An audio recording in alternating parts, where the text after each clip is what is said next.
Hi, everybody. I think we're live. I think it's happening. I think we're live. Hey. What's happening? I am not Grant Ellis. No matter what the stream tells you, I'm not Grant Ellis. But that's okay. Burst of hope. Yeah. All right.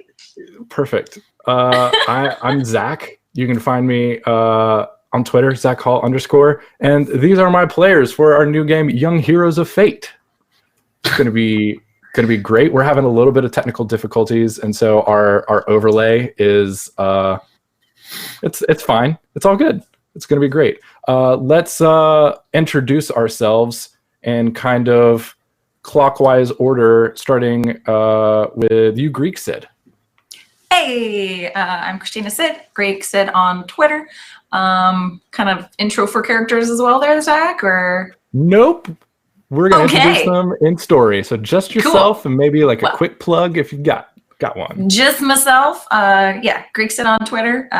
You can find me other places Saturdays on Greyhawk channel at 12 Eastern. And Gratuitous RP on Tuesdays at 8 o'clock Eastern. Hey. Awesome. D-Dub. I'm Daddy Warbucks, and you can find me on Twitter at Daddy Warbucks, or you can find me on Twitch at twitch.tv/Daddy Warbucks. We play a lot of D&D almost every day of the week, and we have lots of fun. All right. So, LB. Hi, I'm LB Hackemup. I have a Twitter. I don't use it very much, but I'm on Mondays and Tuesday nights, 8:30 on The Indoor Adventure. And then next week, Friday, we'll be starting a game at 8 p.m. Eastern Standard Time on Pro Restarters channel. Cool. Zippy. I'm Zippy. Hi guys. I'm back. I'm Zippy Zippo. I am on the Greyhawk channel every Monday for their Liberation of Joff, as well as every Wednesday for their Mordenkainen's Path to the Plains, as well as here every Sunday for the Young Heroes of Fate. Amazing. Plugging the show you're on. I like it. I like it. Yeah. That's a deep plug, and that's my plug too. This is my first live streamed RPG game, and so I'm super excited to be here on the Encounter Roleplay channel and to bring you Young Heroes of Fate. Real quickly, let's talk about our sponsors that make playing on this channel possible. Fantasy Grounds, your virtual tabletop of choice. It's amazing, the best, all the beautiful maps and dice rolls that you need. And that we need to play our game. We're using Fantasy Grounds. Normally, I think you would be able to see it. I don't think you will be tonight. Not a huge deal. Maybe our producer worked some magic and made it happen. But you can try Fantasy Grounds for free at fantasygrounds.com. If you end up purchasing, tell them Encounter Roleplay sent you. Wayland Games is also a great place to get your miniatures. So check out waylandgames.co.uk, and you can grab huge range, whether you're playing D&D, whether you're playing 40K, whether you're playing Warhammer. Check out waylandgames.co.uk. Looks like you might even be able to get 20% off according to the sheet that I'm reading from currently. And then all right. Last sponsor of the day, Tabletop Loot. I love Tabletop Loot. Some great dice if you want to really get some like fancy sparkly dice to show off at your next in-person or online stream. Check out tabletoploot.com, and you could win tons of sets of dice throughout our season here on Encounter Roleplay. And you can also use the command sponsor in chat, and it'll get all the relevant links. I think one of the mods or producers has hooked us up there. And then finally, make sure you check out the Twitter link in the chat that I believe Not So Speedy Runs just posted. If we get up to 20 retweets on that tweet, we will give away a set of tabletop dice. Woot! Woo!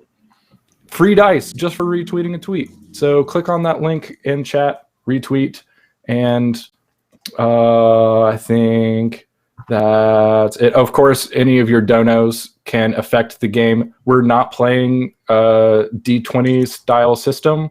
So we'll play a little bit around with the kind of rewards for the players, but we'll definitely say probably like I'll give everybody a fate point or something for like the €3 dono or $3 dono. So if you really like one of the players or one of the characters and want to help them out in a tough spot, maybe I don't know, someone screwed up their dice roll, as it happens on games. That $3 dono helps, as you do. The $3 dono helps out the channel and helps out the players. Amazing. And I think that's it. I think I have fulfilled all of my Game Master duties. I think that's it. We can just sign off now. All right, we're good. See y'all later. Bye. Yeah, it's all done. Hi, guys. quick stream. But now it's game time. So we're playing Fate Core, as I was kind of explaining during the host, while I was talking with you, Twitch chat, YouTube. If you're watching on YouTube later, hello. We stream Sundays at 5 Eastern. Come hang out with us live. It's great live.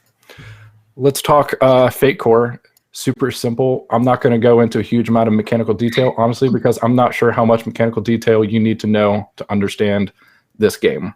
Really, these amazing players are going to portray their characters, and if something happens that I, the GM, feels like wouldn't just happen automatically, I'm going to ask them to make a roll according to a skill. They've got a list of skills on their character sheet. They currently range from 0 to +4.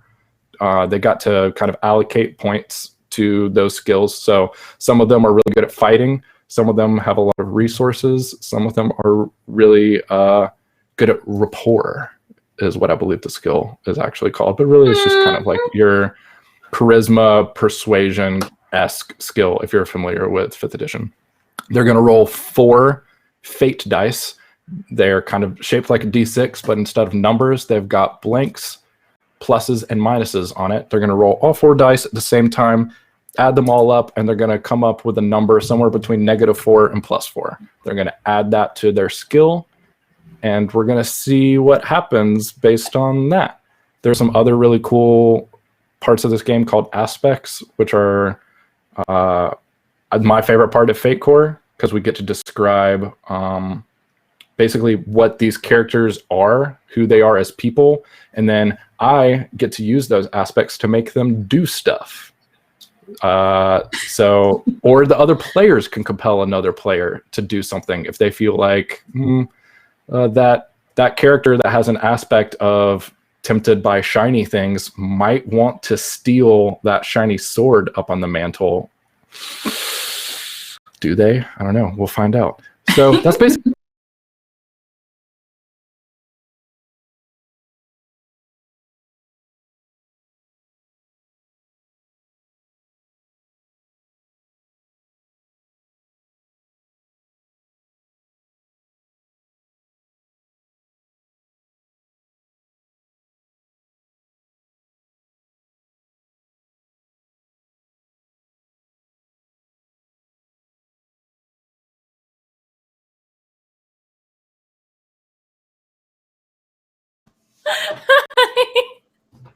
Whoa! Are we Whoa. okay? Ah, Hey, My gosh. whoa. it says the The right. warning. Oh, hey. A thing happened. Yes, something happened. Something Oh, very, man. I thought we died. surprising. Yeah. That was the end of the game. Transcended. That's it. Well We're done. played. The end. But look, our round of applause. Yay! Can I get some emotes in chat for our amazing producer being able to fix us up? So great. Okay. Thank you. We're fixed. We're fixed. We are fixed. Like Bob Barker. We're fixed. Oh no. Wait, was Bob Barker fixed, or was it the animal? Never mind. It's fine. Forget it. Forget I said Let's not anything. ask too many questions about it. On that note, let's start the game, shall we? Yes, please. Perfect. Okay, let's set the scene. We are in a mid-sized American East Coast city. This city is called Crown City, and it is today's date is September 1st, 2008. We're going to kind of like zoom drone footage over the city. It's not huge. It's definitely nothing like the island of Manhattan or even some of like other cities like Chicago, LA. It's, got a couple decent skyscrapers kind of clustered together downtown area. But otherwise, it's pretty much a sprawling urban area of small residences, nothing terribly huge, except for kind of in the distance to the north, you can kind of see a tall, large, looming glass tower. We're going to zoom into that tower to the top floor. And as the camera kind of passes through the window, we all of a sudden are joining a conversation kind of already happening between two older men. Man number one, he's a fit, middle-aged, kind of salt and peppery, medium-length hair kind of guy. And he's arguing with pretty much his polar opposite. Thin, rail-thin guy, lab coat, wispy white hair that hasn't been combed or put in any kind of way in probably a couple days. And these two men are arguing. The thin man goes, I don't think you know what you're asking my team to do. Of course I do. I'm holding you to our original agreement. You're the one looking to make a late change. No one. Surely you aren't keeping us to that when we've made such progress. And I agree. You've made great progress. It's time to move to the next stage. Fade to black, and then all of a sudden a school bell rings and we start jamming out to MGMT's Time to Pretend. And yes, I have a soundtrack for this game, and it's very important. MGMT starts playing, school bell starts ringing, and we see a stream of seemingly high school students pouring out of a school building and start piling in white activity buses. It is the first day of school at Elizabeth Academy. Pretty kind of, what's the right term for it? Kind of like not a private school, it's a charter school, and the students live there Monday through Friday before they go home on the weekend. But it's the first day, it's a Thursday, and it is customary at Elizabeth Academy that the first day of school coincides with essentially like a class field day. Everybody's leaving the school building. Everybody's wearing Elizabeth Academy branded t-shirts, shorts, or sweatpants.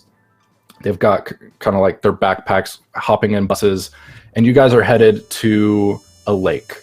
You guys are basically going to have like a old-fashioned field day down by the lake, where you guys will just be able to get to hang out, get to know one another. You haven't seen each other since break ended, or break started maybe a little less than 2 months ago for the summer.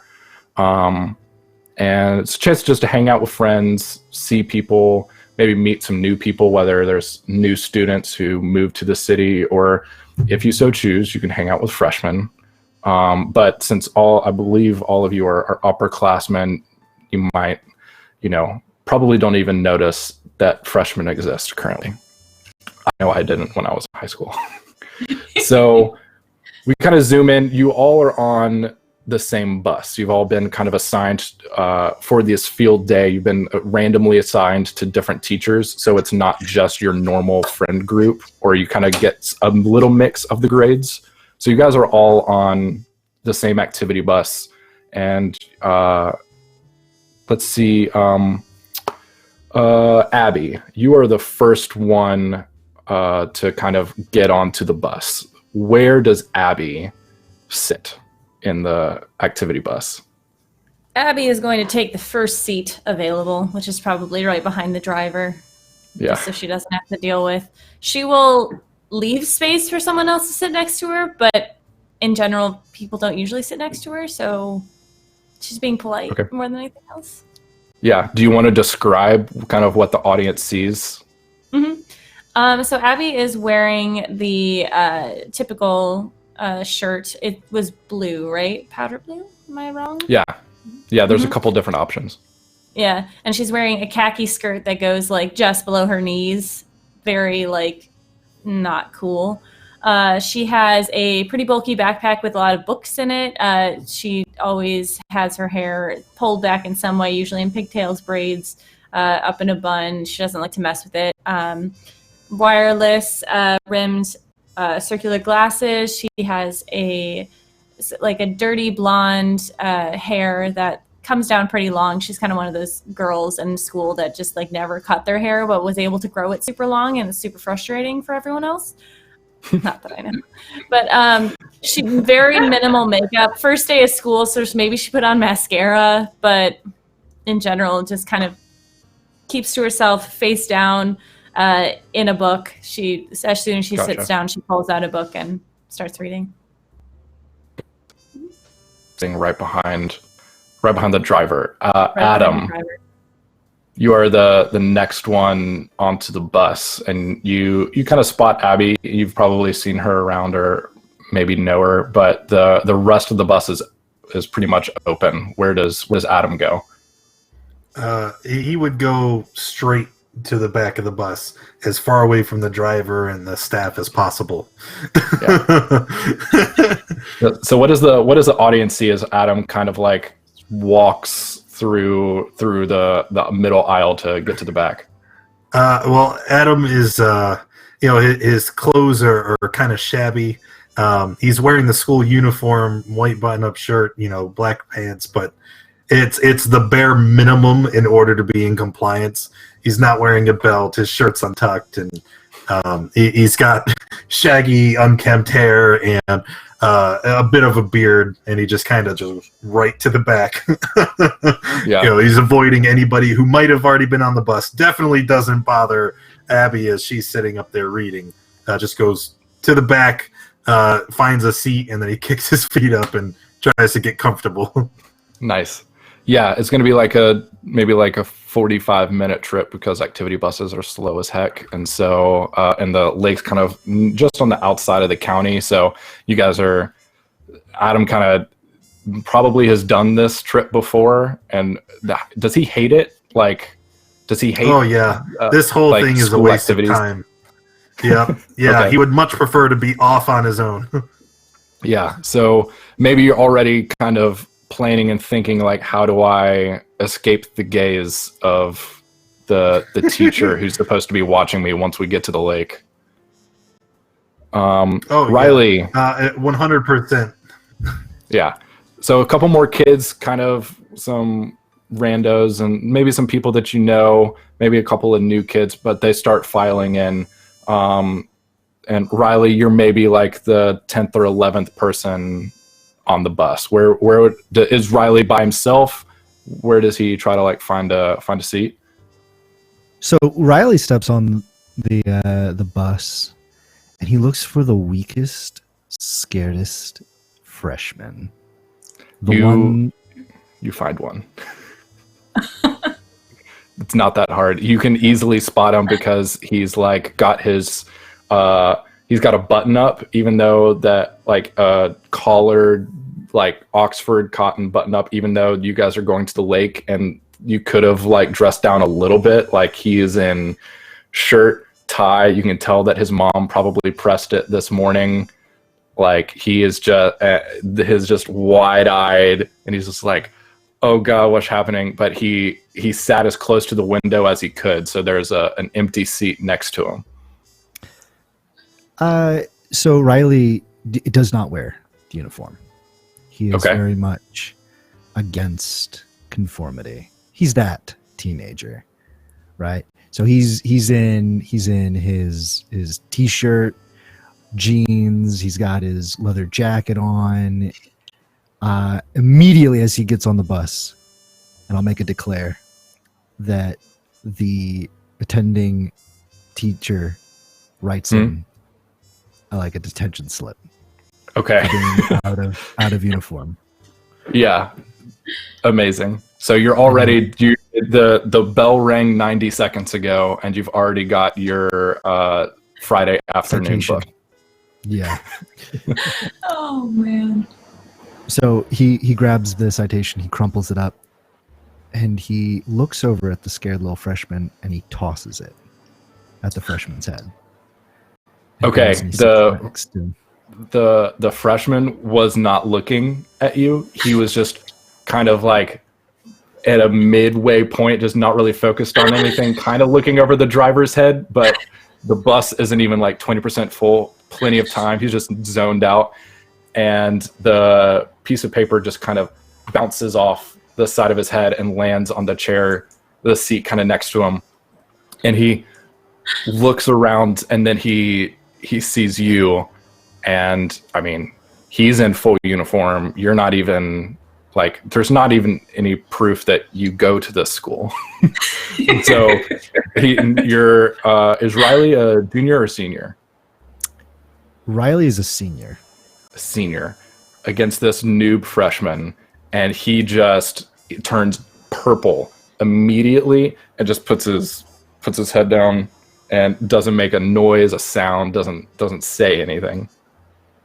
Riley sits next to him.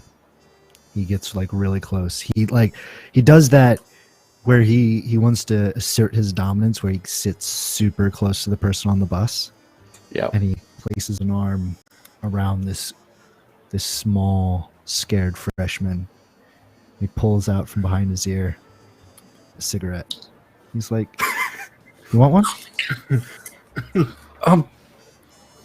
I'm pretty sure we're not allowed to smoke on the bus, and I'm 14. I don't think I'm allowed to smoke. You're allowed to do whatever you want, man. What are they gonna do? Oh my god. I don't know. The teacher's right there. No, I don't smoke. Riley places the cigarette in his mouth. Then you won't mind if I do. And he pulls out a lighter, lights it, and then just begins to start taking drags off the cigarette. Yeah. Okay. All right. So Riley is smoking on a school activity bus. A couple more students file in, and before Nat, you're kind of stepping up onto the bus. Is Nat by herself, and where does she kind of find herself on the bus? Well, my question is, as a student council president, is she involved in helping out with the activities, or is she just like here for funsies, like not having to worry about it? No, you are definitely involved in planning some of the like group activities. So there's a decent chance that you're standing. Is she the type of class president type person who would be like standing by the school bus door, like saying hi to people as they get on the bus? Absolutely, yes. Okay. Like greeting people, making sure that everyone looks like they're about to have a good time, like getting people pumped up. Yeah, absolutely. So you just saw Mr. Smith write up Riley Rourke, who you probably know by reputation. You've been in school together a few years, and you would obviously never associate yourself with him. I mean, Not if I can literally, help it, no. exactly. Like guilty by association is not something that Nat can put up with. So you probably saw Riley get written up, and probably didn't think anything of it. And this is you're saying hi to people, and what does she like even for the first day of school? Kind of like describe what the audience would see Nat. So she affords herself the casualness of a t-shirt, at least under her school jacket, like almost like pantsuit action going on.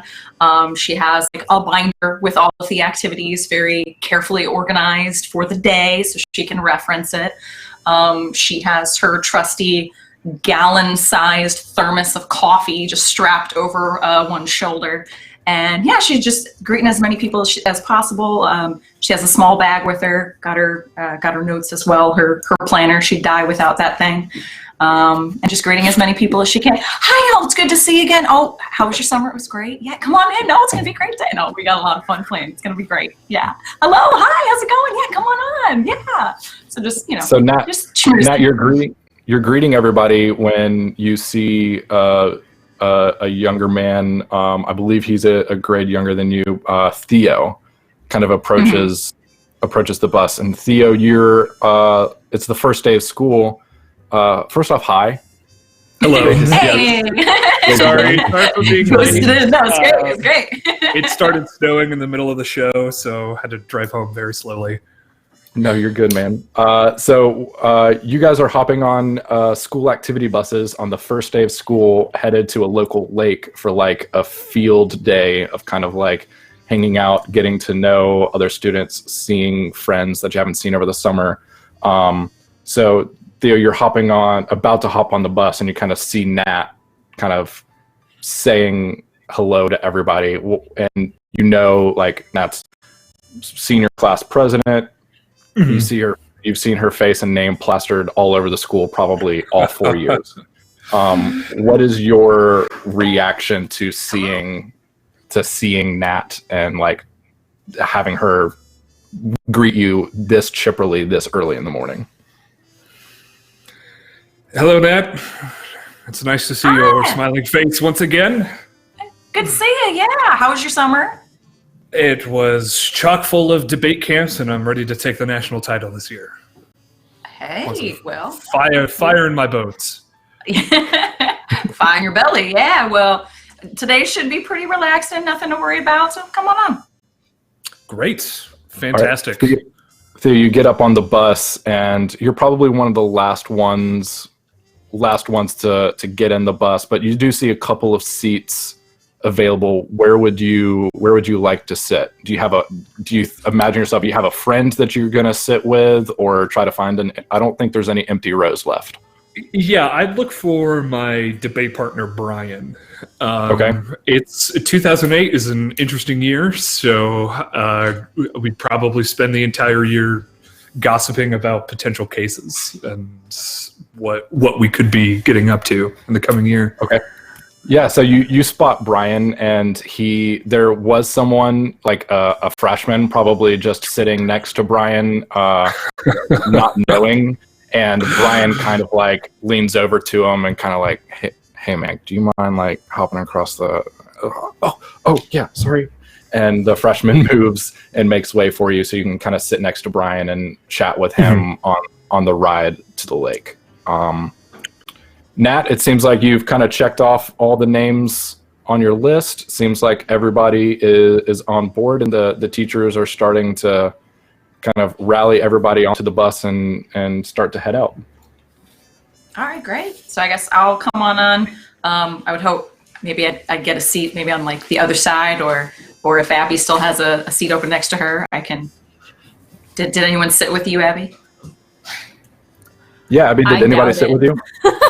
She's just if they did, she hasn't acknowledged their presence at all. Okay. Well, yeah. Let's say it's an empty seat. There's an empty seat. The row kind of the seats directly behind the driver are. There's a spot for the teacher that's with you, Mr. Smith, and then there's an empty seat, and then there's an empty seat next to Abby. Which would you pick? I'll sit in the empty seat, but like kind of over to the side, so maybe I can chat with Abby. Okay, cool. So the door bus slams shut. The driver has like top 40 country radio on real low, and I'm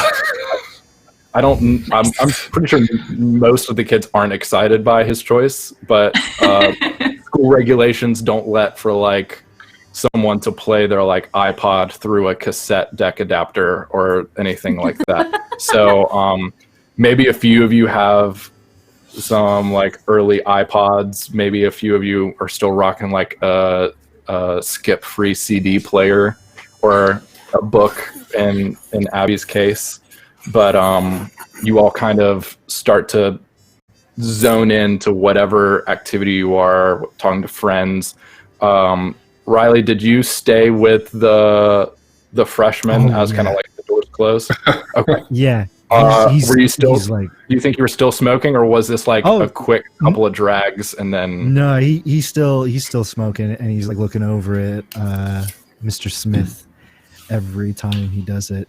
Just makes eye contact with him, and then whenever he needs to flick some of the ash off, he goes over and he flicks it into what is this freshman's name? That's a great question. You have to ask him.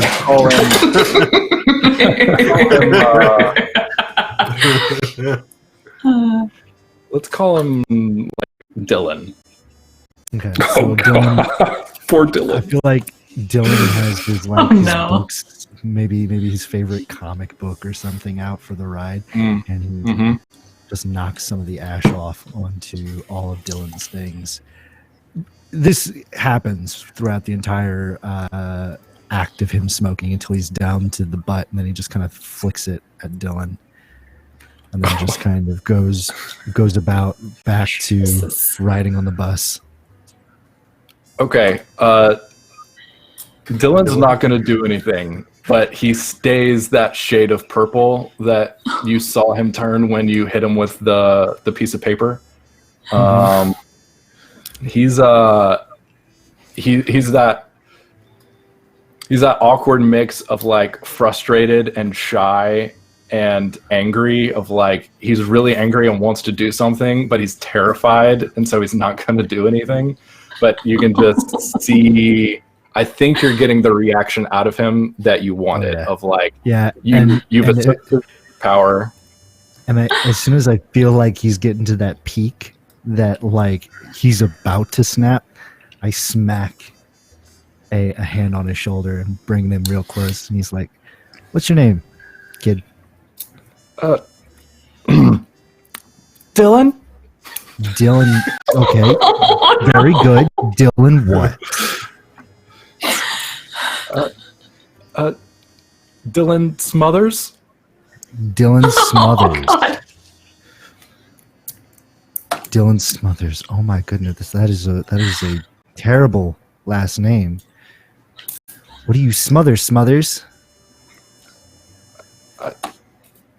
You like, he doesn't know what to do. He's like in your space. He registers everything, but his mouth and tongue refuse to function, and he's just kind of sputtering. You know what? That's a better name for you, Spuds. So how's your? From where they're having this conversation, how, like, where can any of the rest of us hear it or see this happening? Yeah, sure. I don't think Riley's being super He's not like being quiet. Yeah, like he. Yeah, honestly, can I be think he sitting might in want front? anything. Yeah, you can be in the road directly in front of him. Yeah. Theo turns around and looks at this poor terrified kid, and I say, "Dylan, are you going to take that? Are you really going to let this man wrap his chains around you? Are you really going to be a slave to him?" Of course. And I throw Riley a jaunty wink. Of course he is, because he ain't gonna do shit. Isn't that right, Spuds? You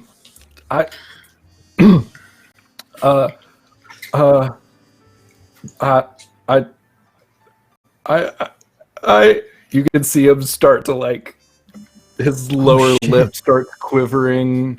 His eyes are starting to get red. Can the rest of us overload? Can the rest of us have at least seen the smoke like airing back from the bus at this point? Yeah, you can smell the cigarette smoke. Like, I'm assuming Riley's not splurging on something like cloves or anything like that. It's probably like the cheapest stuff that cheapest Marlboro Reds and shit. Yeah. So if I can smell that.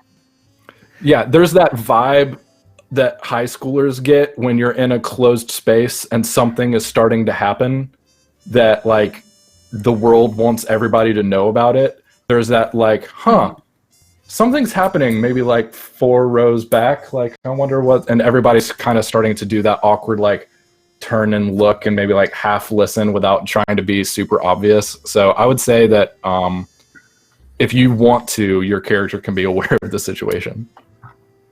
Gotcha.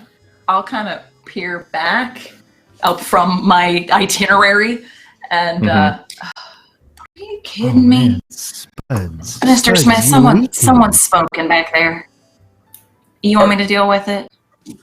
When you say someone, is it who I think it is? I'll kind of peek back. I have a feeling, yeah. You want me to deal with it? Yeah, I've already written them up one day today, and I'm not ready for another school year with Riley Rourke. I'm just not. I got this. It's fine. No worries.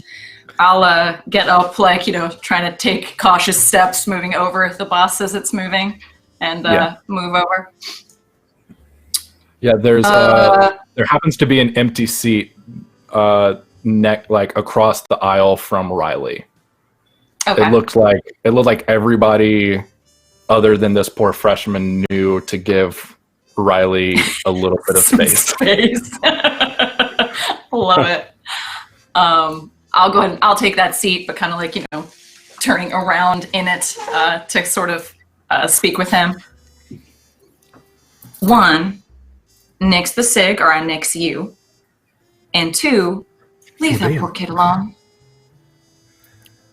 It's not my cigarette. Isn't that right, Spuds?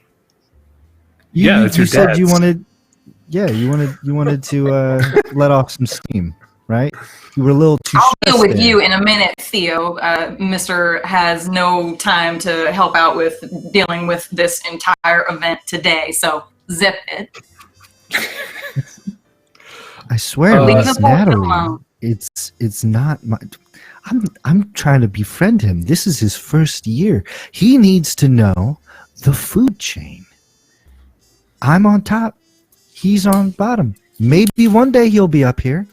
But right now, Spuds, you're going to stay in the ground, aren't you?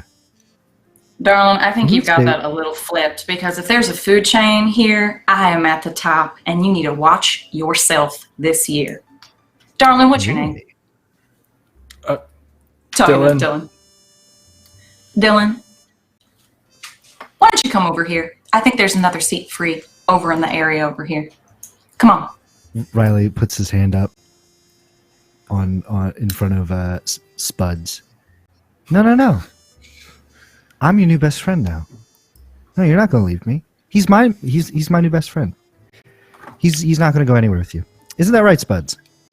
I'm going to take the tennis racket that I have in my bag out. What are you going to do? Smack me around with a tennis racket? That's not Riley, really I don't a think- Needs to be done.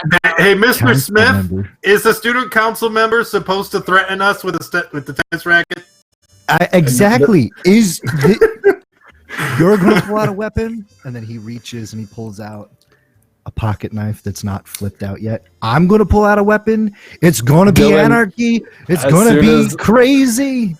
As soon as the knife comes out, Dylan is using every ounce of energy and strength he's got to put as much distance, like he is fusing himself into the window to It's okay, try to go Spuds. away from Riley. You're And all right, everybody Spuds. around knows that like shit just hit the fan. Like we just escalated from like, oh, there's a senior kind of hazing freshman to like, oh god, Riley and Nat are already into it, and it's been 20 minutes.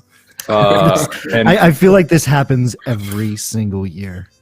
Like, I hate we've him. known each other since. He is the antithesis middle of school. everything about life that I enjoy. I hate this kid. I hate him. so Mr. Smith ends up walking back and kind of looks at the situation, and Slip my Riley tennis becomes- racket back in my bag. Riley, he Flip. sticks his right hand out to you and basically just like, Riley, how many knives do I have to take away before you stop bringing them on the school campus? Mr. Smith, this time it's not even a knife, and he flips it, and it's one of those combs. I knew it. I knew it. And he like hands it to Mr. Smith, and he's like, "You know what? You can keep that one because obviously you woke up probably not in your own bed. Was it with Miss Charisse? Yeah, you were tapping that this summer." Mr. Smith's going to get red in the face, but say, "Mr. Rourke, I'm going to need you to settle down. Is there a problem between you and this young man next to you?" Me and Spuds? No, we're bonding. We're bonding. I am being the senior that is grooming this freshman to take over the school. That's all I need to hear to get him away from you. Riley, there's a seat up here at the, Riley, there's a seat up here at the front. If you could please come join me to where I can keep a better eye on you. We're 20 minutes away. I just need you to come sit up in this chair and not harass anybody else. And is that cigarette smoke I smell on you? Uh-huh. Yeah, no, it's Spuds. I tried to tell him that there's no smoking on the bus, but Okay, Mr. Rourke. You gotta light up. You gotta. You'll follow me. And Mr. Smith is gesturing for you to follow him up to the front row and take the empty seat that was next to Abby, right behind the driver. So Riley slips back into the seat with Abby, and all right. He turns back over to Mr. Smith. So you and Miss Charisse, nice. He ignores you. He had it in it. Before I return to my seat, can I turn to the kid, Dylan? Yeah. Hey, you all right? Yeah. This is my first year in public school. So my mom and my youth pastor tried to warn me. I knew it was gonna be like this. I didn't know it was gonna happen so fast. But it's really not like this, I promise. You just think of it this way. This is the worst part of your day, and it can only get better from here. Shouting from the back of the bus. No, it's totally like this, dude. Don't listen. Now you get to hang out with me instead. You get to hang out with me instead. I'll point to Theo. Watch yourself. What? I'm going to recruit him onto the debate team. We need more freshmen. Mm-hmm. and his eyes actually kind of like perk up, and he was like, "Debate team? What's that?" And that's all you need to be able to like go into your spiel. Hooks in. I'll move back to my seat. He looks like he's good. Yeah, Theo and Brian start like basically yelling over each other, trying to explain debate club and what the team does and how they need Dylan to like come on. And it's nice in we're at least 3 years older than you and don't really know if you really exist as a human being yet, but it's pretty nice. Yeah. Just like how I got recruited onto the debate team. Right. Adam, you kind of saw all that kind of take place. What's kind of, is this just kind of like, oh, okay, cool, school started back, it's been a couple months since I saw this? No, not really, because even not at school, he kind of used the other kids his age, all just kind of, like Riley's antics, Nat and her being bossy, and it's like he's really kind of antisocial.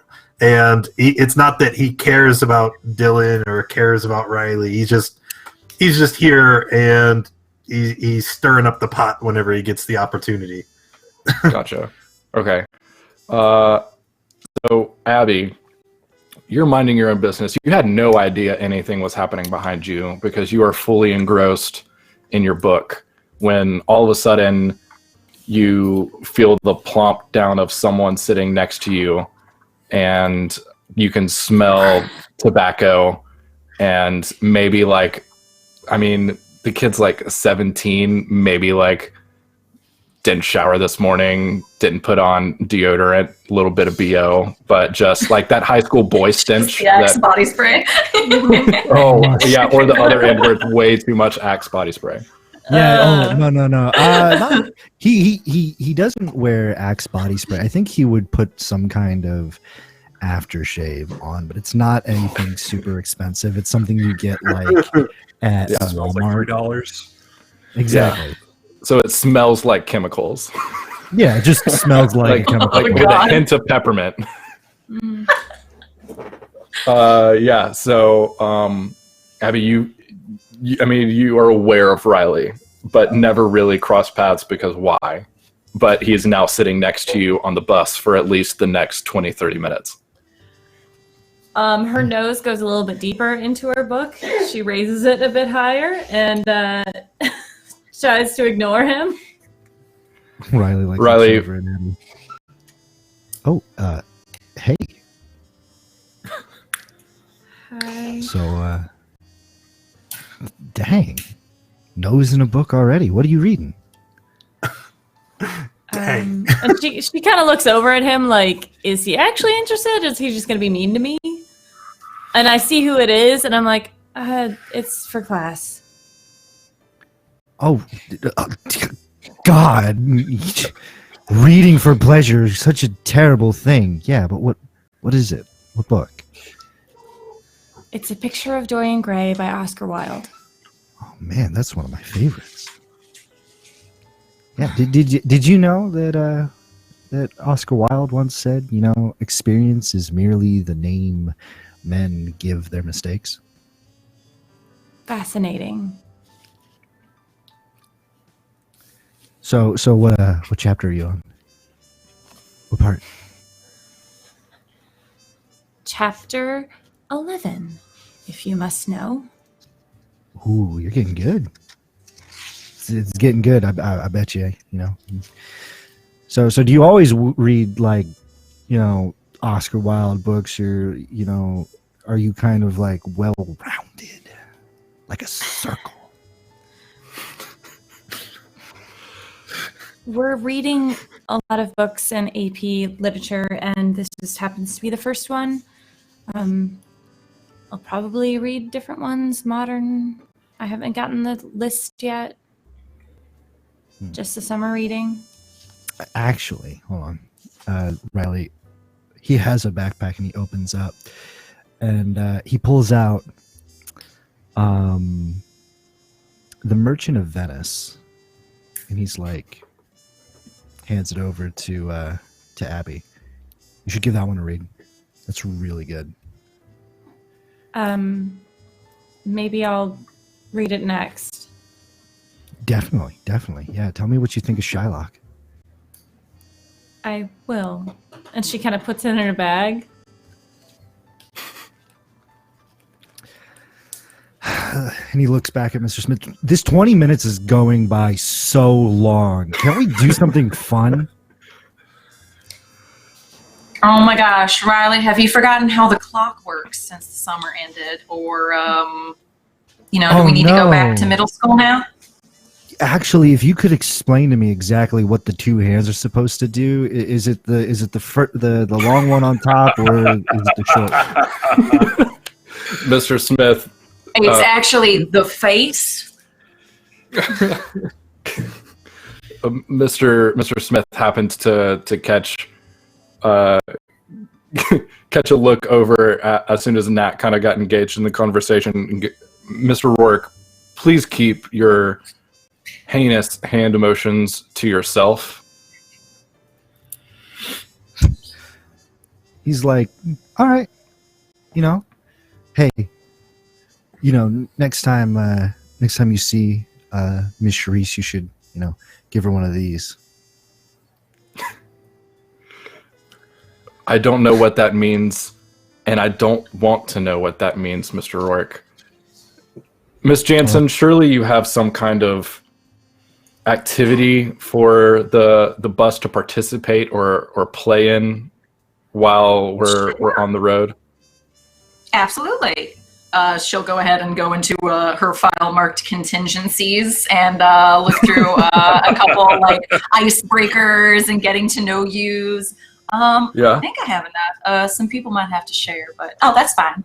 Hey everybody, I've got a couple of really great ideas for everyone to kind of get to know each other. So if you've got a friend, sort of double up, and we can get this started. It'll be great.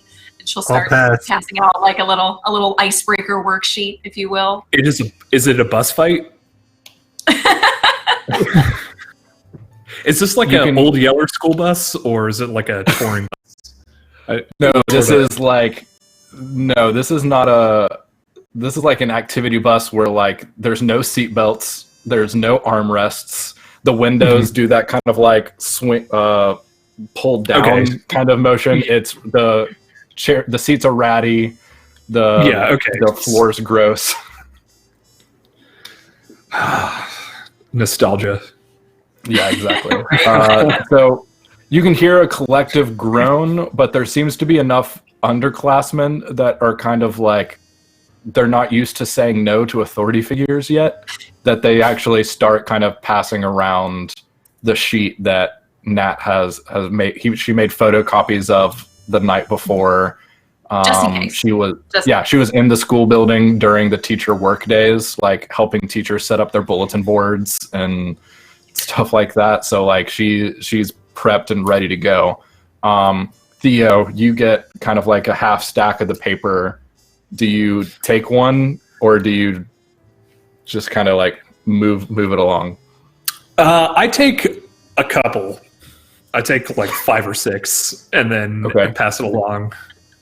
Okay. And the paper keeps kind of passing along before it gets to you, Adam. What do you do with this stack of paper? It kind of gets handed to you from someone you don't know, kind of across the chair in front of you.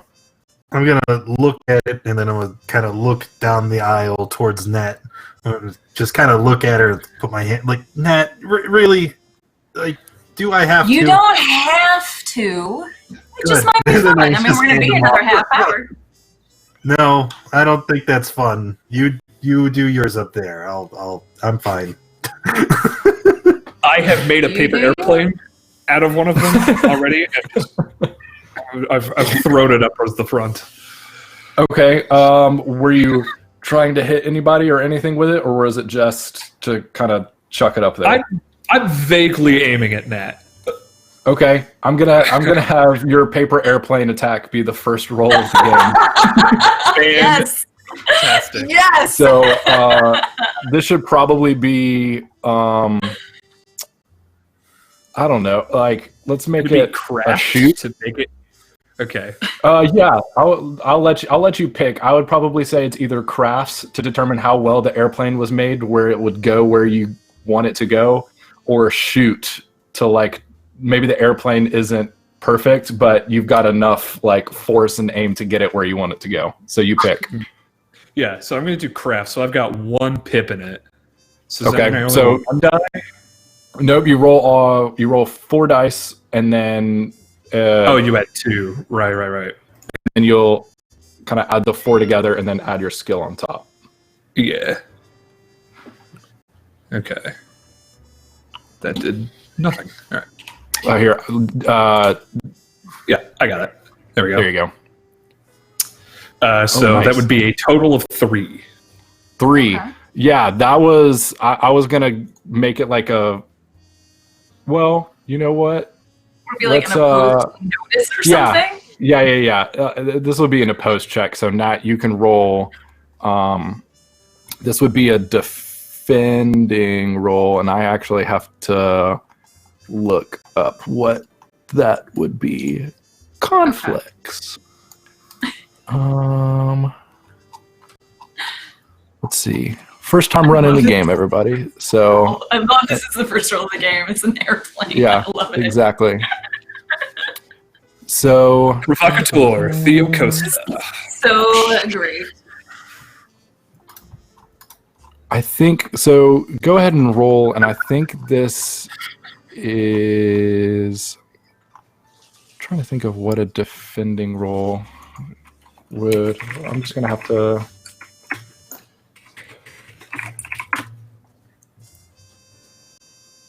see.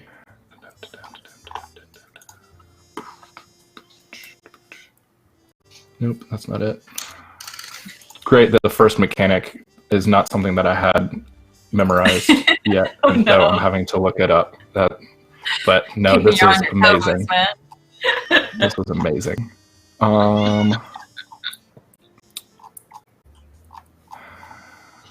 my gosh. If only things were set up properly where I could easily discover what a defend. Never is. If you want, you can forego your action for the. I think it's just a straight roll. I don't know if. Let's just make it a straight roll for now, and then if I find out later that we were supposed to add something to it, I'll just apologize. We'll know for later. It's all good. Yeah, exactly. Well, I wouldn't it personally really hope that I don't see it and that I get hit in the face with a paper if airplane, it- actually. If it's a defend, shouldn't it be the dice plus or notice skill? That sounds perfect. Dice Yeah. plus your Okay. notice skill, Nat. Okay, so 2 plus 1 for my notice, so a 3. A 3. So That's a you- tie.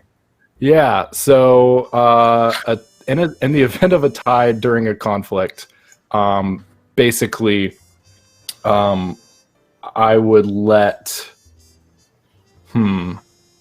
Let's say that it's not going to hit Nat, but it's going to do something like slightly minor. Like what's something kind of creative that it might cause an issue for Nat, but it's not actually going to like hit her or anything like that. It could fly like right in front of my face. Yeah, like it's maybe like you feel like this piece of paper like just kind of nip the tip of your nose, and you like otherwise it would have gone unnoticed and maybe Theo would have gotten away with it, but you feel it and you look back and Theo was like his hand was still in the like airplane throwing motion of kind of like two pinched fingers kind of in front of his face.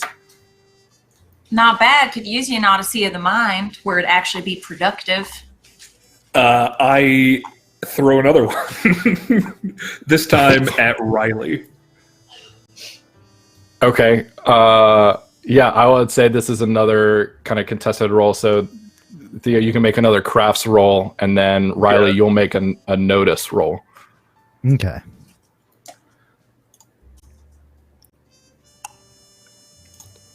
Yes, so that's a 2. 2 for Theo. Do you have what's your notice like, Riley? My notice is 2, so he succeeds by 1 shift.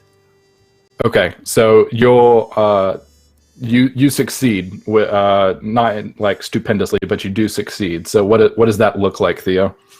Yeah, I think it's one of the wide form factor paper airplanes, and it just very softly kind of lands on top of his head. Riley, you are now wearing a paper airplane hat. Riley like grabs the paper airplane and crumples it up, and he looks in the rear view mirror, and he's like scanning to see where it came from. Okay, I'm not attempting to hide at all. You see Theo kind of still again like basically looking at the back of your head, and it's kind of easy to spot him out. Riley, Never mind, that one was up, productive. and he's going to chunk it as hard as he can at Theo.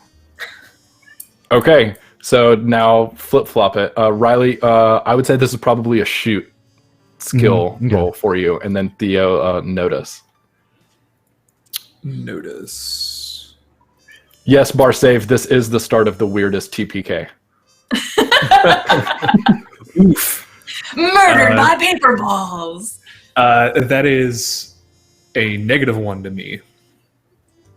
Okay, so that's a tie for us because I have a 0 in shoot. Okay, yeah. So it's a tie, Riley. You're not gonna hit Theo, but maybe Can it bounce off the back and hit Spud? Yes, it can.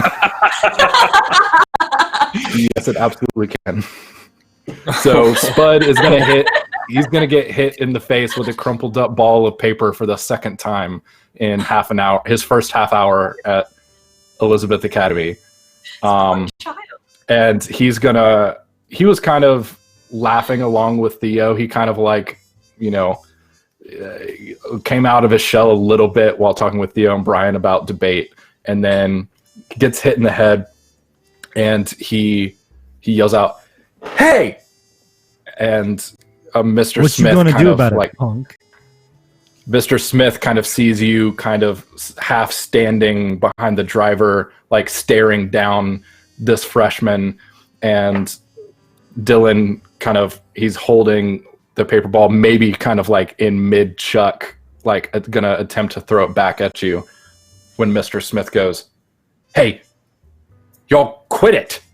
This is literally half an hour into the school year, already having fights. Mr. Rourke, I want you to turn around, and if your butt leaves that seat again, you're getting weekend detention."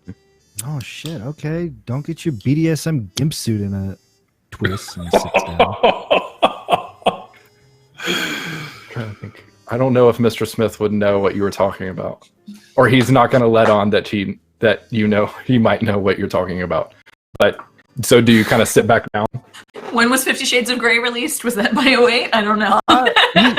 He kind of like Yeah. he stares down Mr. Smith, and then he like looks over at Spud, kind of like gives him like a little kissy face to like do it, and then he like sits down. Dylan he sits back down in a huff, like he's got like his arms crossed, and he's fuming at this point. Apparently he's maybe not as scared of you now that there's a little bit of physical distance between the two of you, and you're not smoking in his face.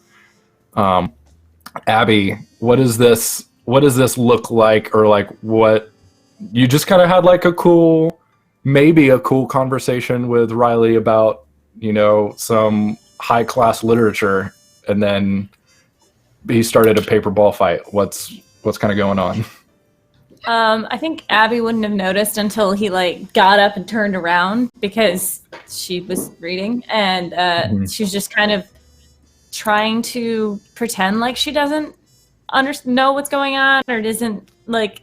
So you can see that her face is like, her eyes are still on the book, but she's like rereading the same paragraph over and over again because she's kind of listening to what's happening, but only because she feels like she has to. Like, when you're reading and you really want to read something, but everyone's talking and you can't stop listening to people who are talking.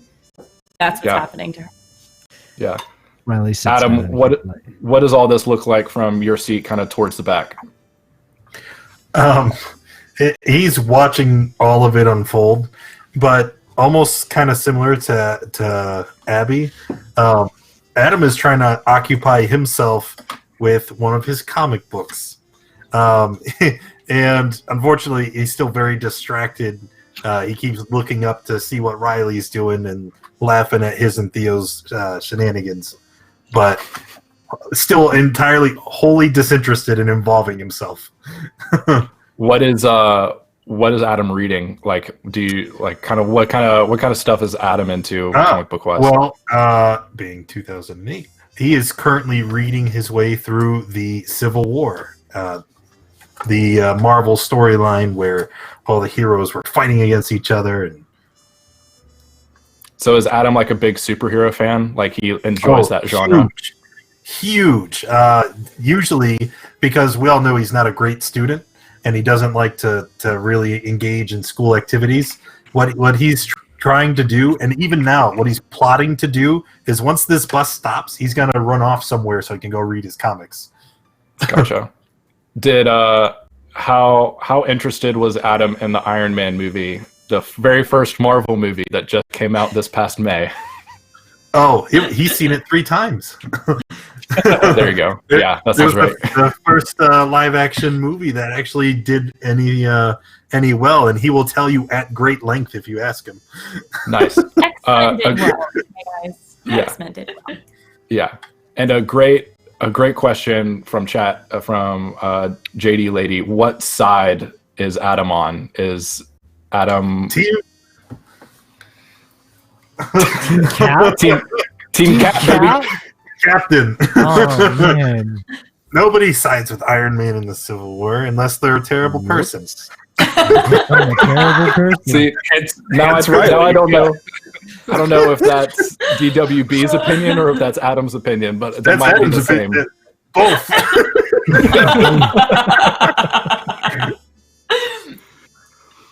All right. So we get there finally, after a little bit of paper ball fights, things seem to quiet down.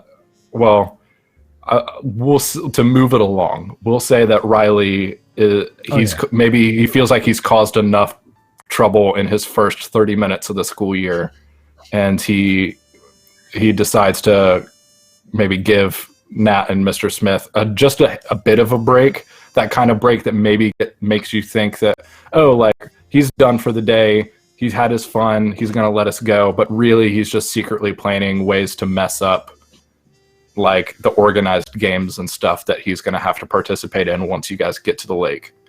But another 15-20 minutes goes by, and the buses all kind of pull in to this gravel parking lot, and there's a big open field, a couple of like those large covered picnic table areas, and then maybe 150 yards back from the parking lot, there's a large concrete path that leads down to the lake shore.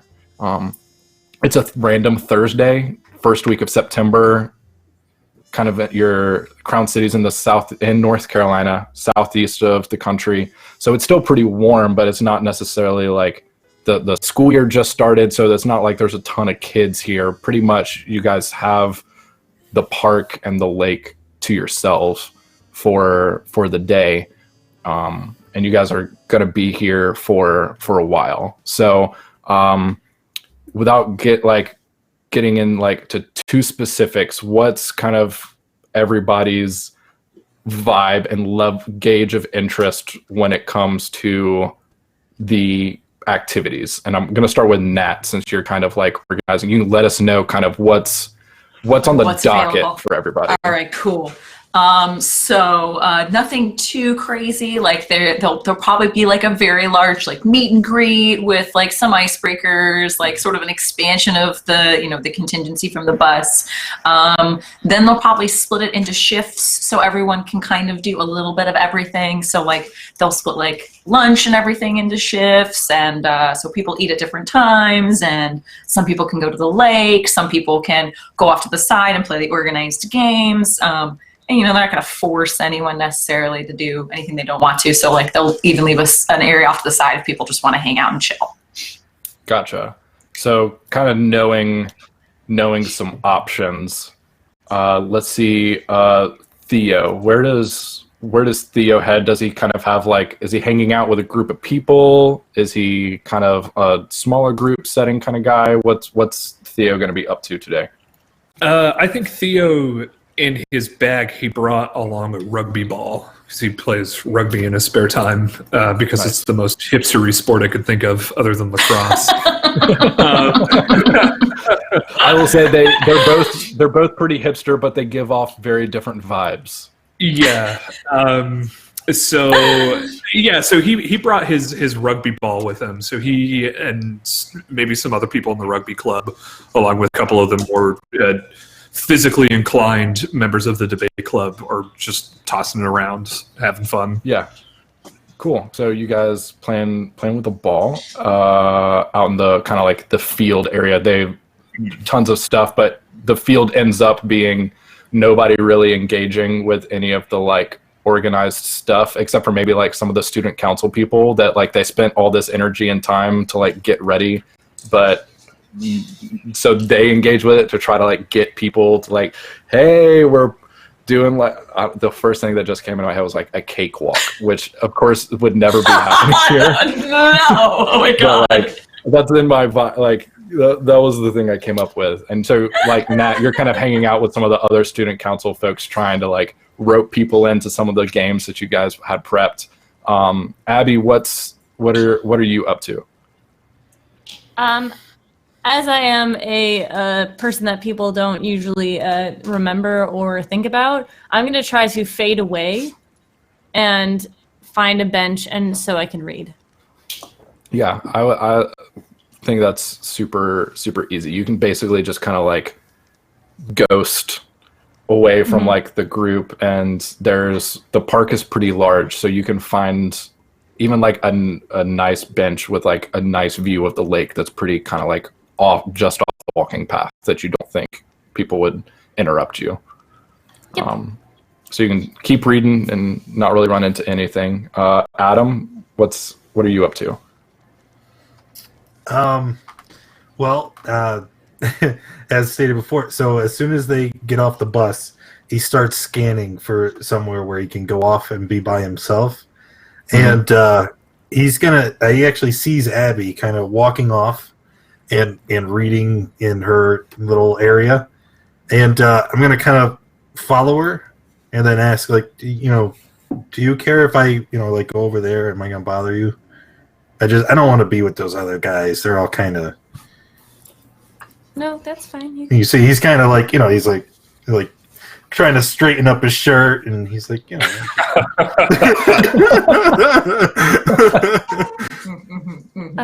Yeah, just don't talk to me. Oh. Yeah, girl. Yes, girl. Yes, queen.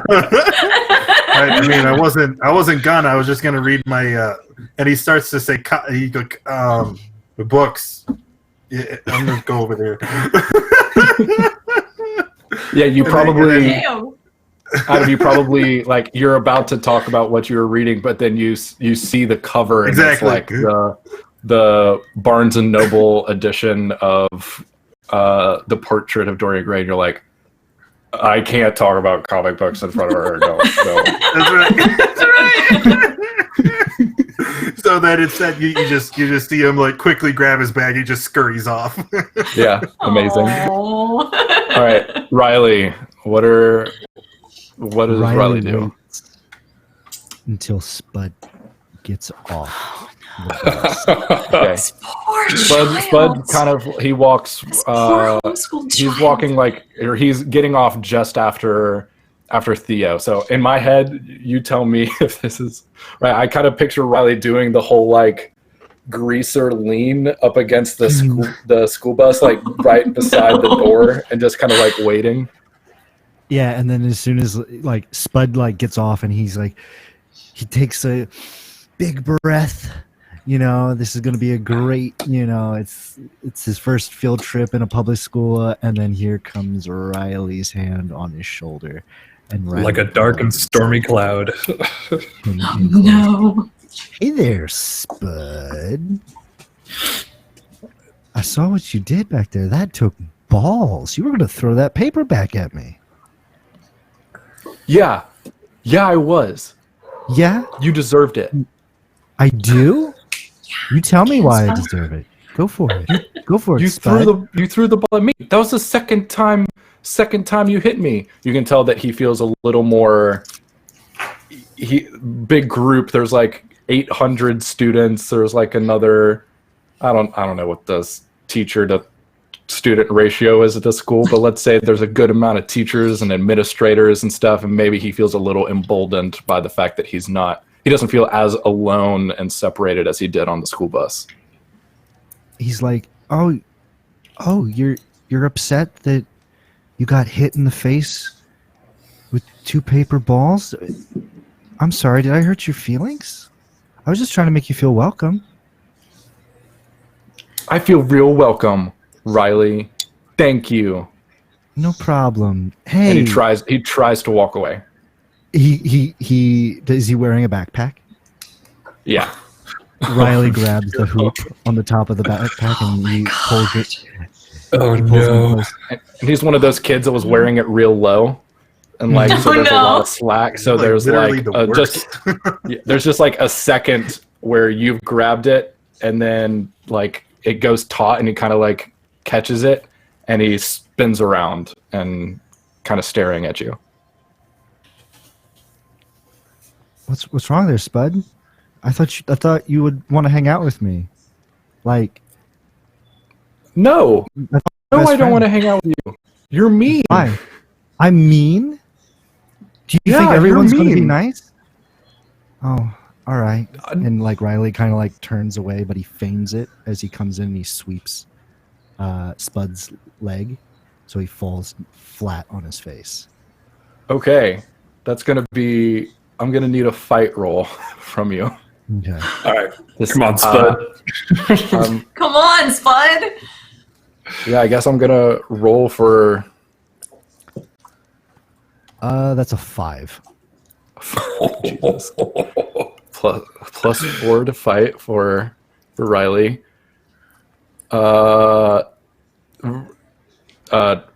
Dylan is what the fate ladder we would call him mediocre. And so that's just going to be a straight 2. So you were going to succeed with style for having 3, like beating my roll by at least 3. So he's going to go down, and I'll even let you do, like, if you want to do something cool, kind of a flare on top of it. He kind of like turns, and when he swings back, he kicks Spud's legs out from underneath him, takes him, and he guides him down. He doesn't really want to hurt Spud. He's teaching a lesson, and he puts Spud face into the dirt. Maybe it just recently rained as well, so it's kind of muddy as well. Okay. And he takes his knee and places it on the back of Spud's shoulder blades, and he gets down real close, and he's like, "This is the real fucking world. Nobody's going to be fucking nice to you. So you either fucking nut up or shut up." He gets up and walks away. Okay. You hear him grunt, and he tries to get up, get enough breath in his chest to be able to, like, maybe yell for help or yell at you or something, but your knee doesn't really let him until you get up of him, and you already are starting to, like, walk away. But if the camera stayed on Dylan for a while, he kind of picks himself up, and you can see just mud kind of all the way down his fresh pressed white button up, and his slacks that he was going to have to change out of because he was stupid and wanted to look nice for his first day. So he's just got mud kind of everywhere. So I have a feeling we might come back to that. But where does Riley head off to after teaching Dylan/Spud a lesson? He's going to go over by the lake, and he's going to pull out a doob, and he's going to light up because he wants to make this field trip lit, which is not something that is said back in 2008. But what was it? He's gonna 420 blaze it. 420 blaze it. Close enough. Okay. Yeah. It's approximately 9:15 in the morning on a Thursday, and senior in high school Riley's 420 somewhere. It's 420 somewhere. The day's going to go by, a couple hours at least. Everybody's kind of doing their own thing. Maybe Nat and her group has kind of roped in a couple of, like, the freshmen and sophomores to play with them and do kind of like their organized activities, and it's about lunchtime. Volleyball, soccer, all that good stuff. Yeah. And Theo, you and your group have even gotten kind of like a mini touch rugby game going off, kind of like everybody's having like a good time. Adam and Abby, you guys are kind of doing your own thing. Nobody really messes with you. A couple people are kind of decided to kind of go off and do some walking, and maybe Abby, you've got your back to the path, so you don't really like notice anything. But Adam, you see a few couples who are maybe kind of sneaking off to, go do high schooler shit. Who knows? Go do high schooler shit. I love it. It seems like it seems like for the entire school to be out here that there's just enough students, and this place is probably too big to really like oversee everything. And so if you want to get away from a teacher or an administrator, it seems like you can. So couple hours go by when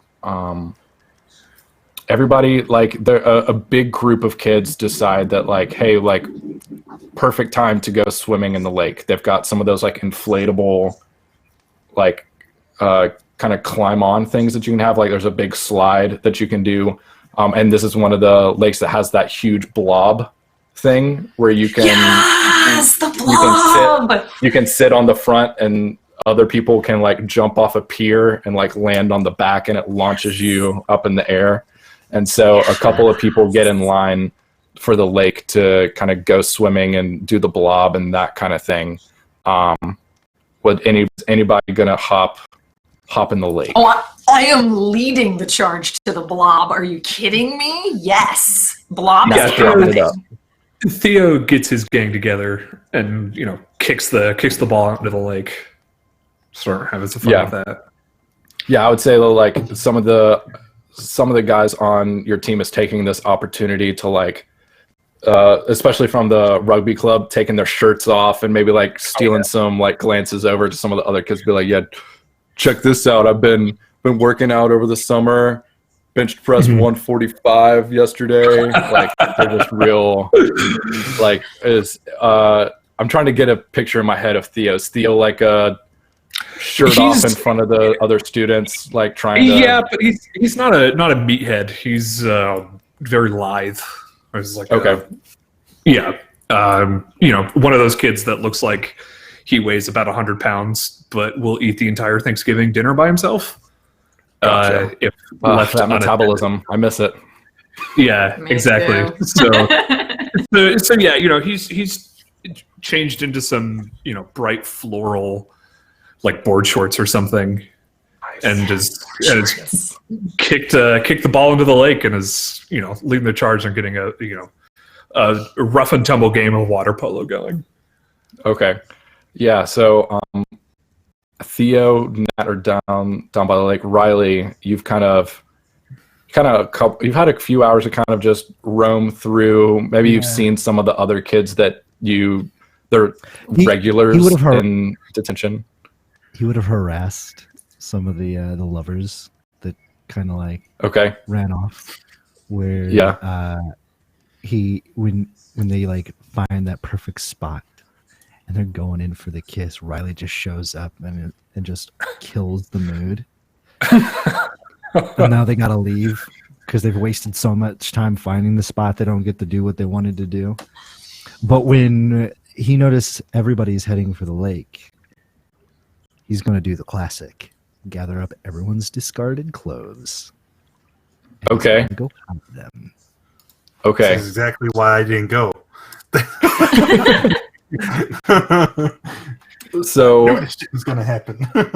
So Riley, I'd say most people, I would say a couple of the guys have kind of, like, left shirts and shoes and stuff just kind of, like, sitting out by the shore. But most of the people with any kind of, like, foreknowledge, like your Nats and stuff, probably have, like, they had, like, one of those gym bags, that's drawstring bags that they use to, like, keep their change of clothes in. And there's a big pile of them near one of the covered picnic areas that you can kind of spot out. So you kind of have a choice. You can kind of go for some of the easy, or you can try to, like, head off with some of the maybe more big time game. Big time game. Riley, at this point in his life, he's like, go big or go home. The bigger the score, the bigger the laugh. Okay, so you're going to try to, like, make off with some of the duffel bags. Yeah. Okay. Yeah. So, man, this is going to be great. This is just the best. So let's do. I don't know what in high school, but I love to play the stereotypical bully. It's just so fun. Oh, chat hates you right now. Like, you're doing a great job. It's great, dude. It's awesome. So one of the things I really love about Fate is that you get to describe in character, in story, what you want to do and, like, what you're trying to accomplish, and then we'll make the mechanics work for that. So you just tell us what, like, Is Riley trying to be stealthy? Is he trying to make a distraction? Is he trying to like talk his way into taking a couple of these? He's gonna go to Mr. Smith, right? Okay. And he's gonna create a distraction. Okay. Mr. Smith. Oh man. Oh no. Mr. Smith. What's going on, Riley? Spud. Dylan. He wanted to jump on the blob, but he missed it. And he landed face first into the water, and he's not moving. Okay. I think this is going to be a deceive roll for you against Mr. Smith's. Probably just notice, maybe rapport.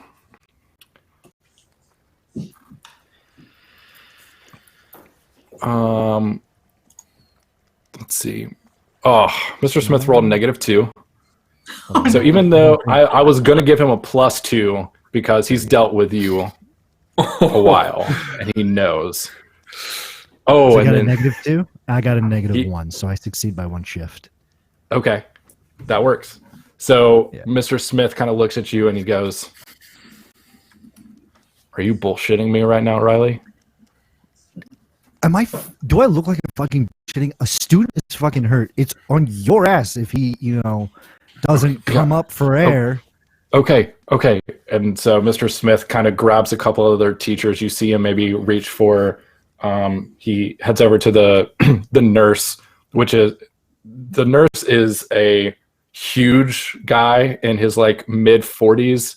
And I have a specific actor in my head of who it is, and I'm drawing a blank on his name right now. But basically, he's a character actor that's been in every television show ever, and I'll have to look him up. But just big guy, shaved head, little bit of a beard, and is he the coach?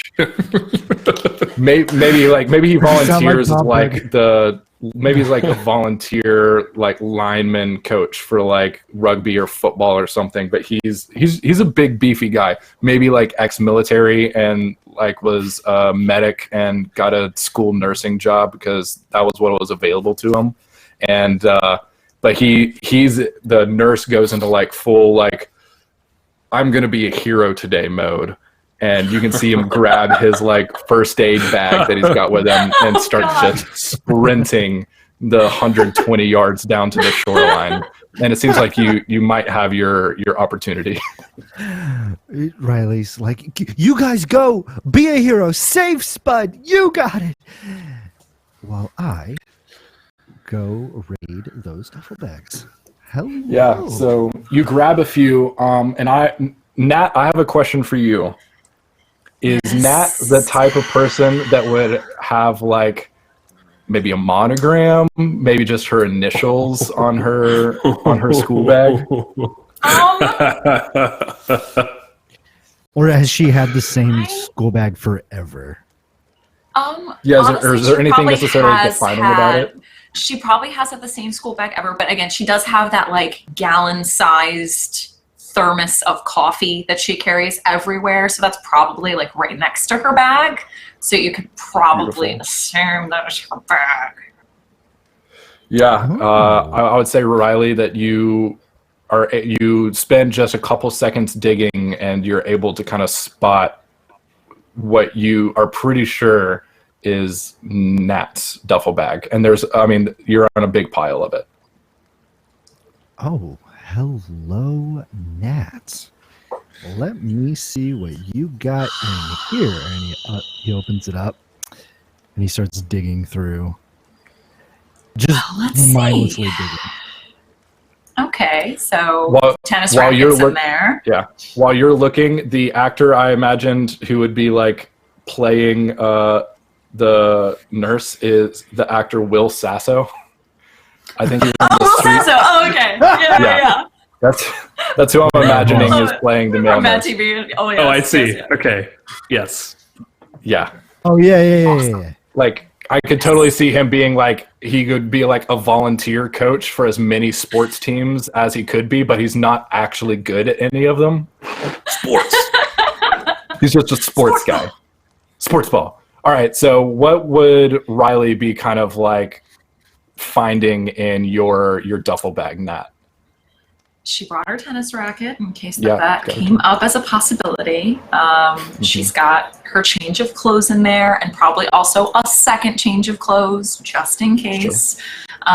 She probably left the binder of the activities planned as well in the bag.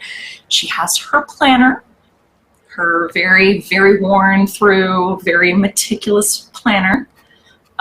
She probably left her cell phone in there. One of the razors, the little flip razor for flip sure. razor. Definitely. Got it from her grandma. And she probably left her locket. She had a silver locket from her grandmother as well. That's probably sitting in there so it doesn't get wet. Yep. Riley, what would you? So do you take a couple of bags? Are you rifling through them? Like, are you rifling through Nat's bag right here, like, kind of still in the area, or did you like steal away? Like a few, and then when he finds Nat's bag, he's like, the bigger the score, the bigger the laugh. But this is the score that you can retire on. You are going to die. So he steals away. He pockets the locket. He opens the planner. He writes. He writes on a Friday in the 8 o'clock slot. Dinner with Riley. Yes. And he writes, draws hearts all over it, and he closes it. He opens the thermos. Is there anything in the thermos right now? There is hot Dutch coffee that she made herself this morning, as she does every morning. He sniffs it. Takes a little sip. Ooh, no wonder she's so uptight. He pulls out a flask, and he opens up the flask. Anything that you think that like isn't supposed to be on school, Riley has. He does. He's been trying to get kicked out of that school for ages, but his dad is a big professor from one of the universities, so that's why they keep him in. Because without him, there's no link to the university. And so he pours a little bit of the hair of the dog into the coffee and screws it on. Let's see. Wow. All right. That's going to lighten her up. Let's see. Ooh. Locket. Nice. Gonna save this for later. And he takes the binder full of activities and he puts it underneath his arm and he goes back to the pile and he drops the bag off. And he goes and he starts flipping through the activities, and anyone that like didn't seem fun, he tears out, crumples it, and he's throwing it into the lake. Oh, not only are you an asshole, you're a litterer. Dead man. You're dead. She's the secretary of the Sierra Club Student Council, you goddamn motherfucker. You stole my shit and you're littering. I'm gonna kill you. So, Jesus. Everybody's having a great time. Riley's having a good time doing his thing. Abby, you're starting to get a little annoyed because you were kind of separate from like the field where it seemed like everybody was, and you were kind of lakeside. You can't really see everybody, but they're loud. Like everybody's on the blob. You hear a couple of like, oh, and oh, as people belly flop into the lake. You hear splashing from like Theo and his friends doing water polo. Adam, you can hear a little distantly, but really you've just been kind of like, you've been facing the path, so you're just doing your best to like not get distracted as people walk by. But you're making some pretty good dent into the comics that you brought with you. to the point where you're starting to think like, crap, like I've got to be here for like 5 more hours. Do I have enough to read? And you're starting to kind of like do that shit. I knew I should have just brought my crate. So it's lunchtime, and one of the teachers has those air horns that you're not really supposed to have anymore because you could like literally like deafen someone with it. But it's 2008; they don't know it yet, and so they're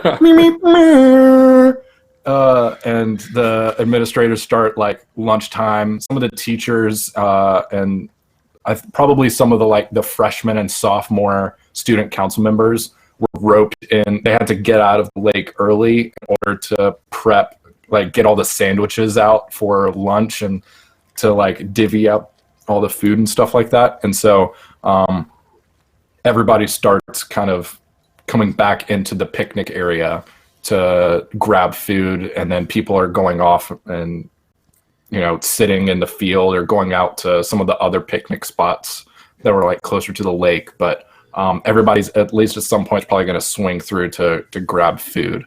Abby, what are you like? Would you get up, stop reading to like go grab food? Like, is you getting hungry yet? Yeah, it's lunchtime. Okay. She might like if Adam's close enough. She might. Are you gonna go get lunch? Yeah, I guess it's getting kind of hungry. Yeah, so you two kind of. And then she turns and just walks. Yeah, I was about to say, do you guys walk back together, or is just like checking in and then you still walk back like 30 feet away from each other? Okay. He quickly gathers himself and runs to kind of like catch up with her. She holds her book like she doesn't say anything. Again, kind of ignoring his existence. Yeah, well, he's not going to say anything either. He's much too socially inept. He's just going to walk in silence with you to give lunch. So like just socially inept enough to run up to catch up with her, but then to not say anything once you do. He's just like, I guess it was an invitation, but she's not talking, so I'm not going to talk. And I guess this is good. Theo, you're tired, man. Dude. You've been running around. You've been playing rugby. You've been playing water polo. Maybe did a round on the blob or two. But you're like you're exhausted. You feel like you could put away like at least 3 of the sandwiches that they're handing out. Yeah, I actually reach into my bag and I pull out an Arizona iced tea, one of the lemon kinds, and a couple my boy homemade gyros. Let's start tucking into those. Okay. Do you brought your own lunch? Did you make it yourself, or did a family member make it this morning? Yeah, my papa made it for me this morning before I left. Did he give you the tzatziki? Do you have? Yes. The tzatziki? Yeah.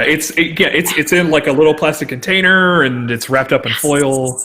It's like a little smushed, but whatever, you know. Yeah. Stuff, and just kind of.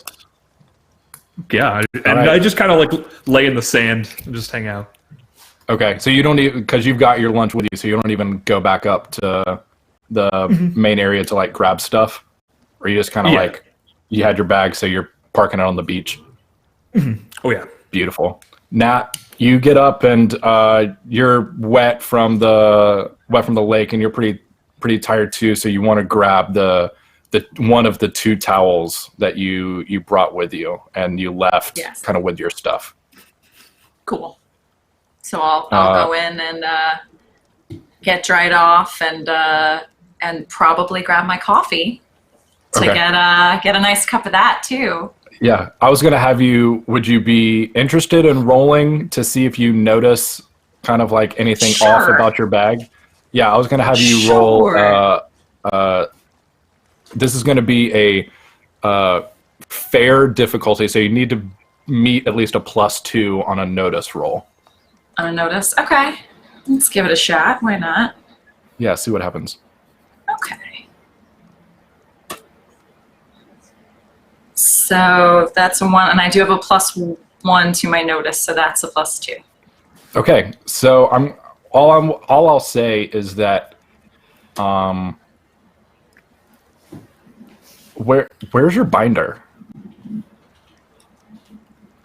Like, you're not, maybe one of the other student council members or one of the teachers grabbed it, but you notice that your activity binder is missing. I'll turn to one of the other people. Mr. Smith, did you take the binder?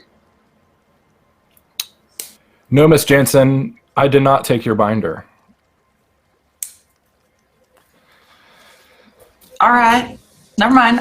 I'll take care of it. Okay, so I'm gonna get suspicious and start rifling through my stuff. okay, so you notice probably the biggest thing is that you're having a hard time finding your locket.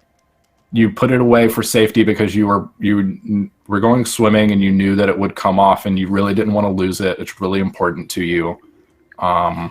But maybe it slipped like into one of the crevices in your bag. So, but right now you're having a hard time finding it. Okay. She will very meticulously start taking everything out of her bag. So towel, Okay. extra towel, change of clothes, All right. extra clothes, tennis racket, All right. everything. You start making, like, it's not a scene. It's not like you're crying or anything like that, but nobody else is going through their stuff like you are. So like people are starting to kind of give you a wide berth as they try to like get in line to grab a sandwich. Riley, are you hungry? Would you have come in for lunch? Riley goes see Spud. Sees what Spud brought us for lunch. Okay. You find God, we are Spud. Breakfast Club. Yeah, we are. Oh yeah. You find Spud in line. He's a couple people back from the sandwich table is when you spot him. Hey, Spud. How was your day after I left you last? Looked like you got cleaned up. And you survived your almost near-death experience? Doing great, Riley. Thanks for asking. Great. So what are we having for lunch? Looks like our options are turkey, ham, or vegetarian. Do you have a preference in meat? No, but what were you going to have?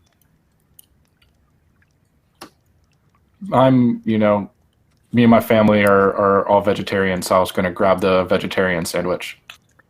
And I would like to spend my fate point to make it Okay. clear Okay. that it is the last vegetarian. Yeah. Love it. That's great. That's exactly what this is for. Yeah, so Riley, or you're right behind, kind of like off to the side.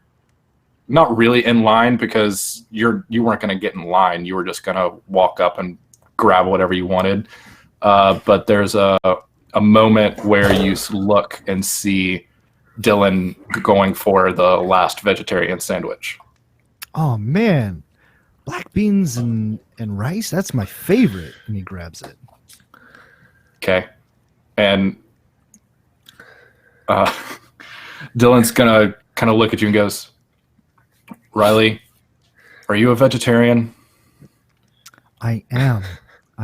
You see, my mother is a doctor and my father is a professor. My father wanted his children to remain pure of meat. So we just we gave up meat in our family. Not a single burger has graced these lips, not a single hot dog, and not a single pierogi. Okay. I'll double up on chips then. And so he goes and grabs like a bag of Lay's like those snack packs. He grabs like a pack of Lay's Classic, a pack of like original Doritos, and then like he just kind of reaches out and grabs it. It ends up being like the Fritos, just like those like original that like nobody really wants to get. They're always like kind of the last ones there. Mm-hmm. Well, I hope you have a great day, Spud. Have a great lunch. Hey, Spud, you're eating potato chips. How did I know? Yeah, I guess it's kind of like cannibalism, huh? Yeah, kind of like cannibalism. And he goes and he sits with Abby and Adam. Hey, guys. Okay. Abby and Adam, you guys were doing that awkward, like sitting across from each other at a picnic table kind of thing. Like both of you, like you weren't speaking to one another. Nobody else was really at the table. Everybody was kind of like going off in friend groups and didn't want to sit at a table because that's where a bunch of the teachers were. But for you guys, like you didn't want to like gross up, like Adam, you didn't want to gross up your comic books like by like trying to eat on the bench and handle all that. And so, you guys were sitting across from each other awkwardly, not talking at a picnic table when Riley kind of slides in with his vegetarian sandwich. And Abby has started reading The Merchant of Venice. She has finished her other book. Okay. And as soon as he sits down, she kind of puts it away. There's something about eating food that you really shouldn't. It's just delicious, you know. I'm not even vegetarian, but I just didn't want Spud to have it. You know, he's got to learn. He's got to fight for his food.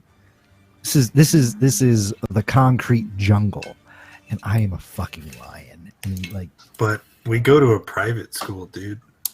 It's not like we're in the city.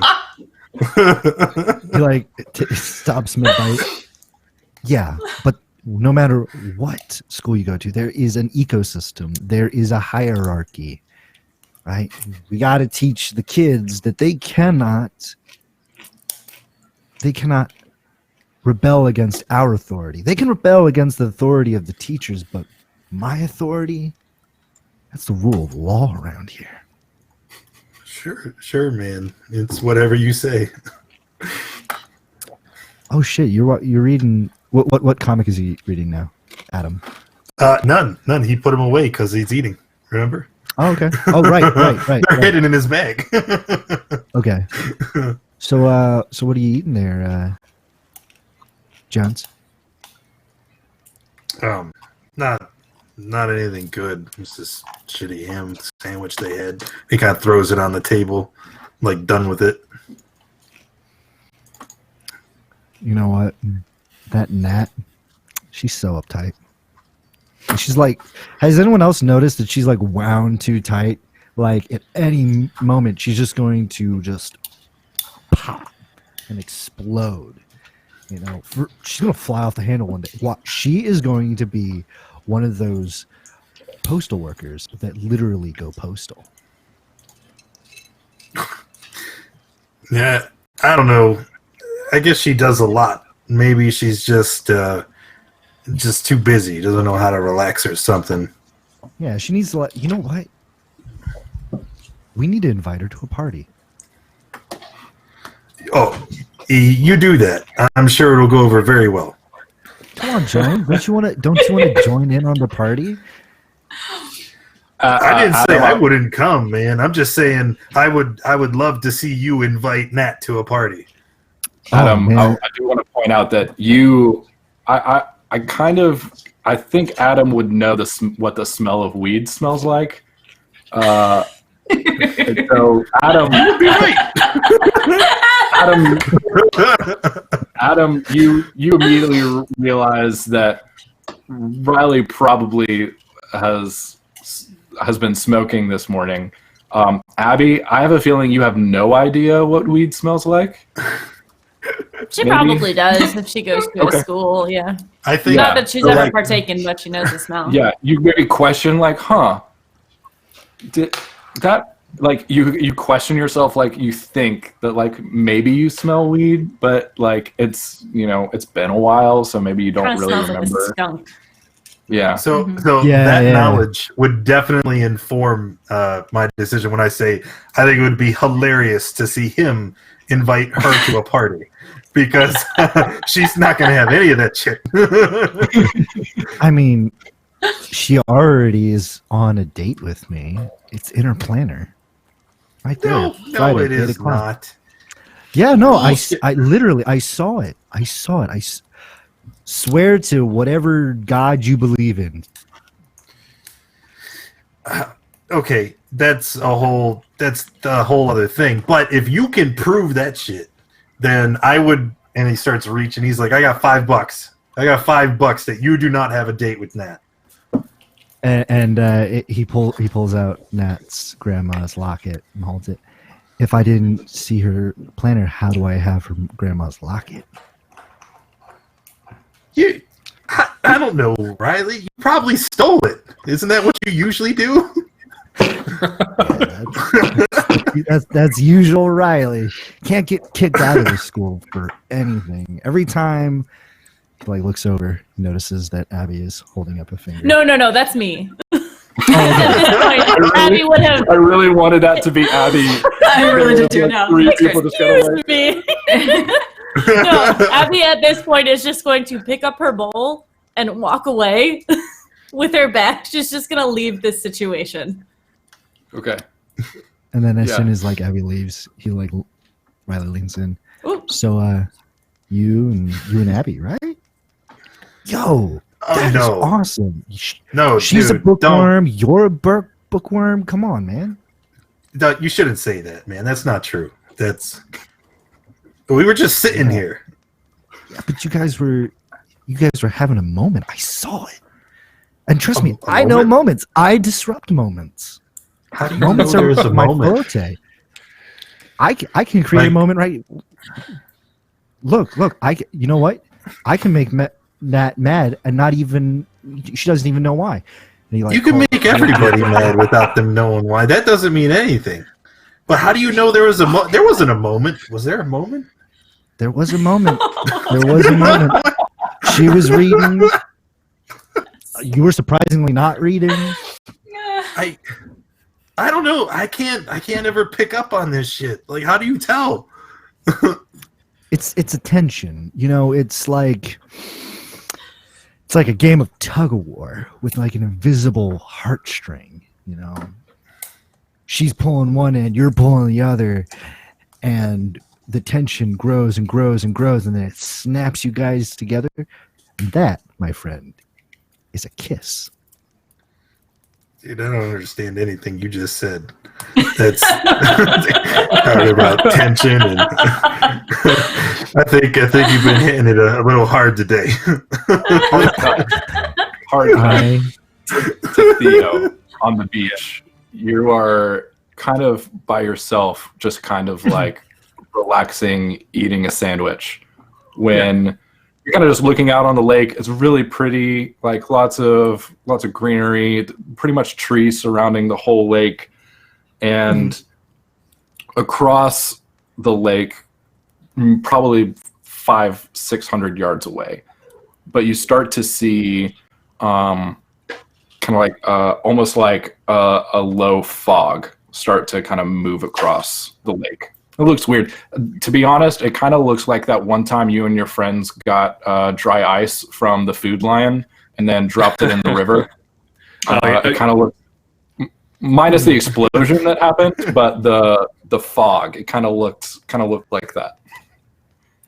I just look around. Oh shit! Okay, pack my stuff back up in the bag, and I head inland to go find Brian. Just Okay. Yeah, just dude, go check out the fog. On my way there, if I could, I would like to bump into, not actually bump, but bump into Abby on the way there. And I'm still Theo's tall, not really muscular, but he has a shaggy mess of kind of curly hair. Basically 2008, a little bit boy band heartthrob. Got it. Gosh. It's in there. Yeah, So, exactly. Abby, you were walking away, kind of headed back to your your spot to kind of like resume reading when you kind of bump into Theo. Oh, hey, what's up, Abby? How you doing? Fine. Enjoyed yourself? Yeah. Yes. Do you know what the hell is up with Riley today? It's like, I mean, that's pretty much just how he normally is, right? nah, something's up. Something's climbed up his asshole today. It has to be. Mm-hmm.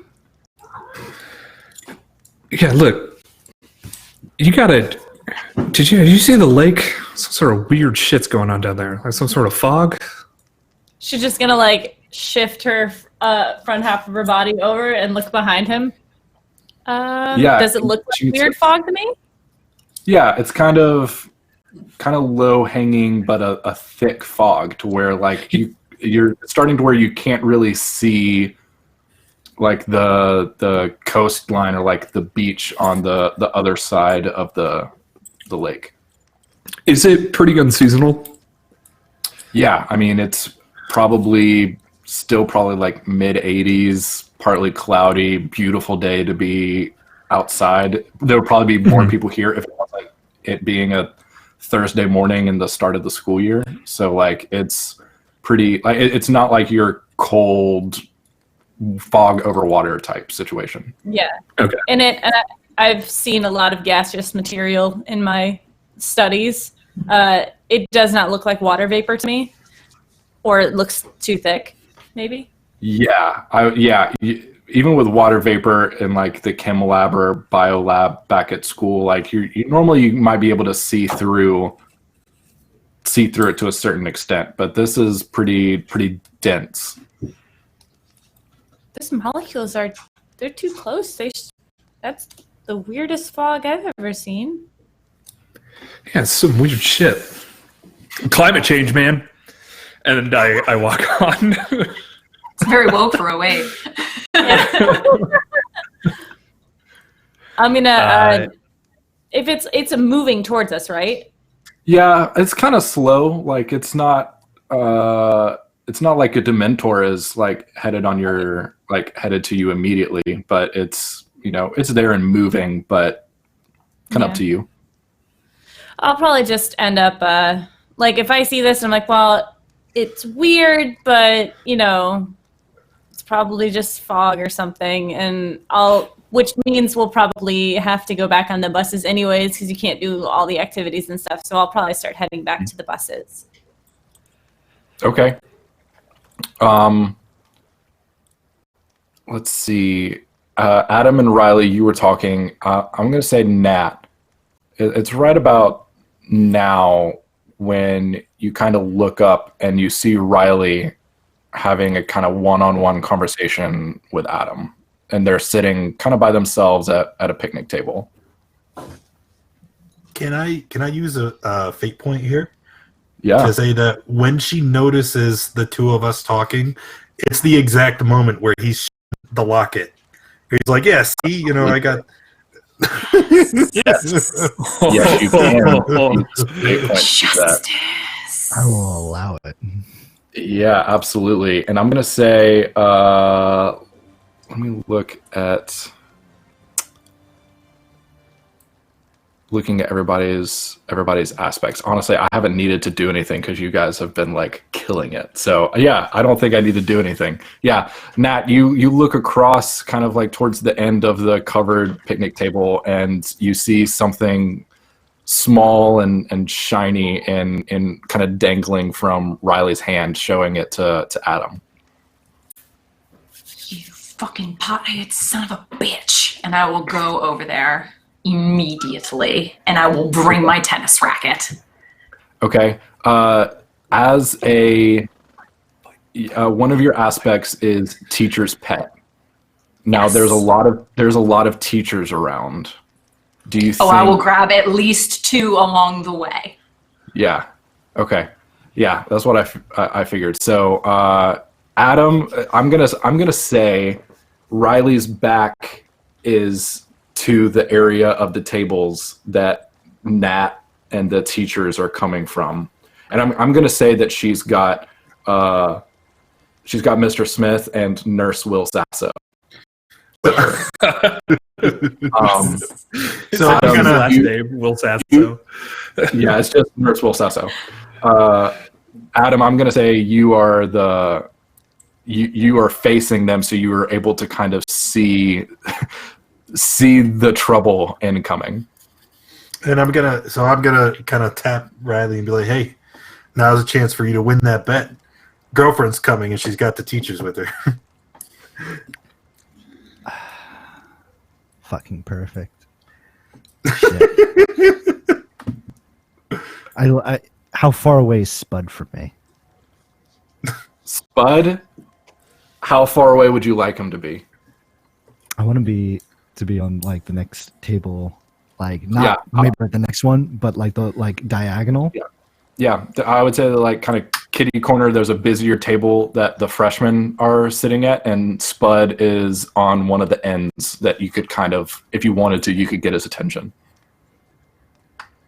I was like, I'm gonna take the locket. I'm gonna toss it into Spud's. Like I want to say like he's talking with somebody and he has the chip bag open. I'm gonna try to Kobe it into the chip. Oh my god. Okay. Of course, as soon as he does that, I'm just gonna, hey, I thought she gave it to you. You know? Okay, Riley, I'm gonna try to do this like stealthily too, as well. Like I'm trying to like toss it away. Yeah. Here's what I really want to happen, because I want this to happen. But this is pretty difficult. So, I would encourage you to use a fate point to tap into an aspect that you currently have as a supernatural host. Now, technically, none of our characters have powers yet, but I'm gonna kind of like hand wave this as almost like you tapping into something you don't know is there, and this is something that you do on occasion anyway, just instinctually and naturally. Mm-hmm. And I'm gonna give you a +2 to the roll, and have you roll a shoot. Okay.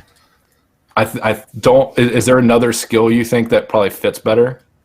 No, I'm not thinking that. There's no way for him to stealthily shoot it because they're walking right over.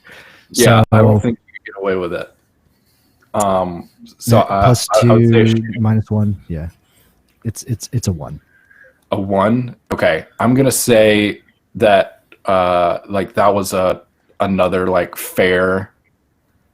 Mm-hmm. So I'm gonna say you're gonna fail, but one of the cool things about fate is that if we really want this to happen, you can succeed, but you can succeed at a cost. So you could. Ooh, this is. Tell me my cost. I love this. Let's. I agree. I kind of really want this to happen.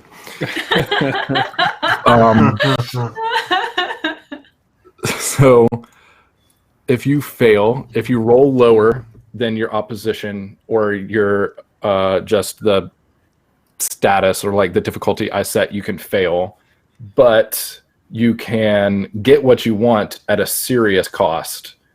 And a serious cost might be making your current situation worse by either introducing a new problem to the scene or exacerbating an existing problem. So Spud's mouth is open and the locket flies into his mouth, beginning to choke him. Beautiful. Yeah. Okay. You're so mean. So Bud was sitting kind of. We're gonna kill an NPC our first game. Well, no. You. I mean, he He's can kind just of, grab the tail end, but it's probably going to be a shock. yeah. So we're aiming for the chip bag, and the locket flies into his open mouth as he's talking with maybe a new friend that he made. Brian. And he kind of it just hits him right in the back of the throat and like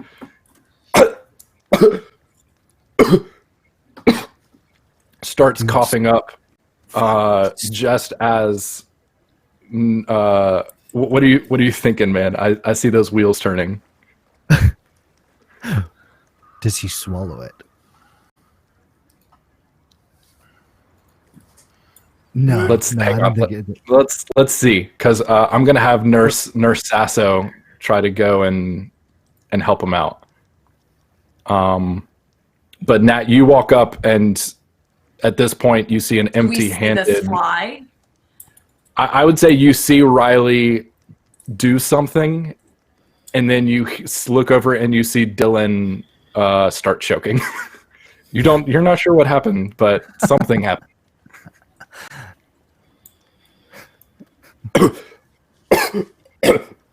Is he okay? Okay. What's Oh, no, happening? Spud. Someone help him. Who knows the Heimlich? I know the Heimlich. And Nurse The nurse.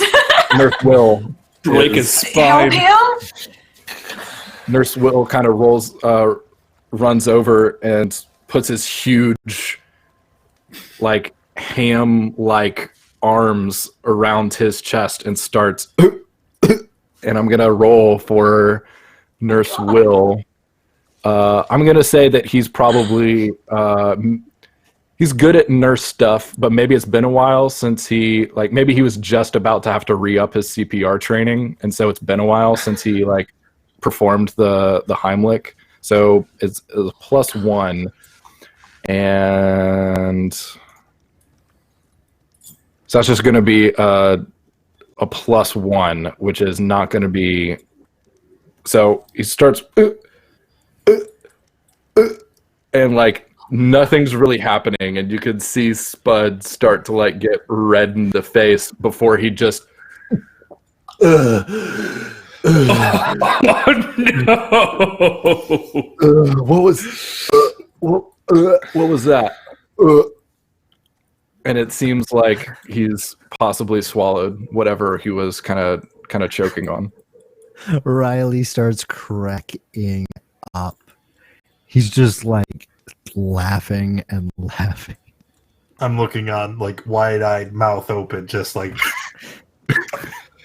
Did Yeah, that can happen? Can I pull up on the scene? Just Yeah, anybody that wants to be there can be there. Can I have gathered what has happened from the scenario? I saw it in his hand. Something happened. Kid choking. Kid no longer choking.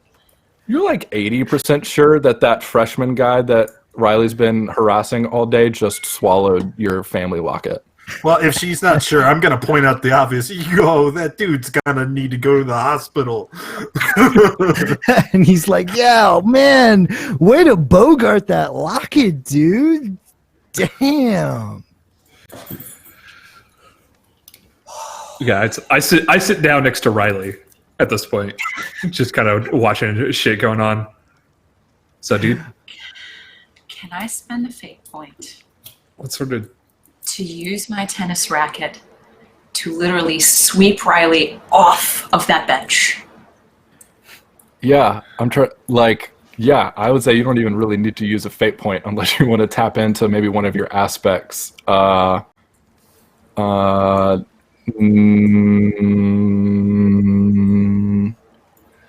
Class retriever can't say no.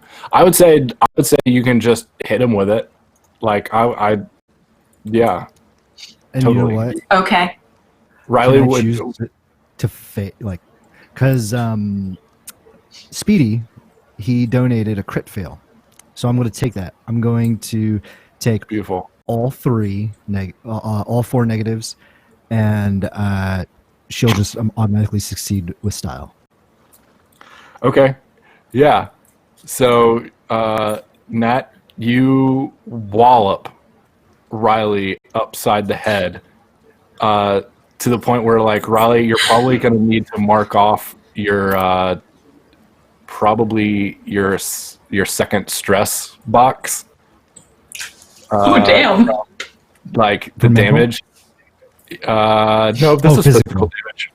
Okay. Yeah. She's a say- state finalist in tennis, so Yeah. She has There's a wicked arm. There's a twang. And she's an overachiever. She probably hit him way harder than she had to. True. And she's enraged. So. Yeah. This is beautiful. Couldn't have scripted anything better. You see stars a little bit, Riley. Like you kind of. I'm even gonna say the racket hits you in the back of the head, and your forehead bounces off the picnic table in front of you in like a classic just slapstick move for a double whammy of, Christ, Jensen. Look, I know you're a spaz, but really, I will put it against his throat. Okay, so the tennis racket. Are we kind of like behind him? Like, are we like going to choke? No, I am imagining that like he's sitting there. I have walked up to the situation. His back was turned. I have knocked him clean off of the bench to the ground. He's looking up at me, and I am pressing the edge of my tennis racket to his throat. Hey, Nat. Nat? Hello? Yes. So as she kind of snaps out of her rage and like turns around and be like, so is this I don't know if this is a bad time, but is it safe to say that you're not dating, right? I don't know, Adam. You know what they say: the course of true love never did run smooth. And so then he sees the look and he puts his hands up. He's like, "No, Fury. That's what he said. He said that you gave him the locket because you're dating, right?" I look up now. So I assume Friday at 8 is canceled. Ever Well, touch my things again. Can you just You not receive kill him? a hell He of a owes me lot $5. more than a fucking goose egg to your head. Do you understand me? Miss Jansen, at this point, Mr. Smith has come out of the shock of seeing maybe potentially choking student swallow something, and then his student class president hit the worst student in the school with the flat, like the edge of her racket. It wasn't even strings. It was like the flat, hard plastic end. And Miss Jansen, get away from him! And he's like trying to like pull you away. I'll let him from Riley. I get out my warning and I let him. And at this point, Nurse Sasso has like his flashlight, pin light, like in Dylan's throat, like trying to figure out like what just happened, what's going on. Fucking Spud over there decided to bogart her locket. Spazoid here decides to go fucking ape shit and hit me with a goddamn tennis racket. You know what? You're lucky you didn't get the backhand. You know what? Look, you just make yourself an easy target. I'm just gonna go out. I'm gonna fuck it. You're not going anywhere, Mr. Rourke. Mr. Smith, what are you going to do about it? And he like sits there and he you know what? She hit him so hard, he might be kind of like having a little bit of blood trickle from his forehead, kind of deal, from smacking into the thing. And he's looking so adamant about like, what is Mr. Smith going to do? He's going to be that defiant to the authority.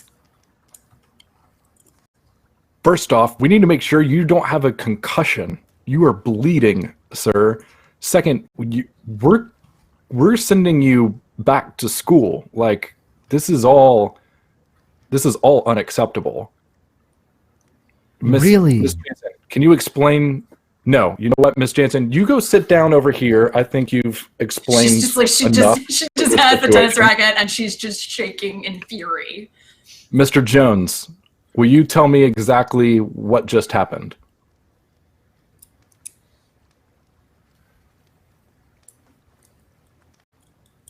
Or Mr. Costa, or anyone, tell me what just happened.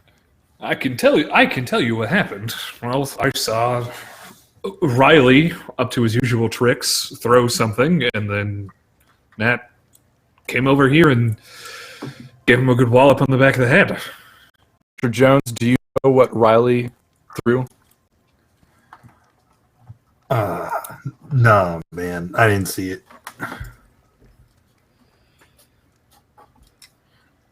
Riley, what did you throw? I threw a grate. What is this about the other student, I believe, to use your term, bogarting Miss Jansen's locket? Well, if he did bogart Miss Jansen's locket, I have no recollection of me ever saying that.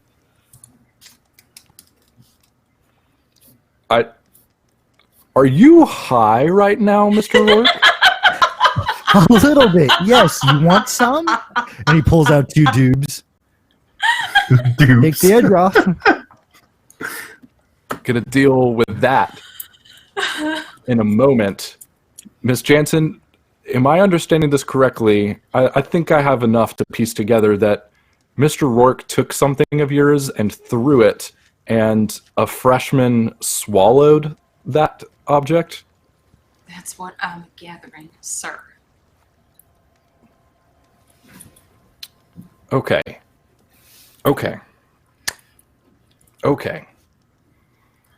I don't get paid enough for this job. You don't, Mr. Smith. You don't. No, you Like, don't, you should be Mr. paid- Smith. You're not You should be paid appreciated. a lot more. And you know what? You are such a trooper. Like, Riley will attempt to like slip a doob into like a frocket, and I feel like Mr. Smith has a frock, like a shirt with a frocket. You know, you know what?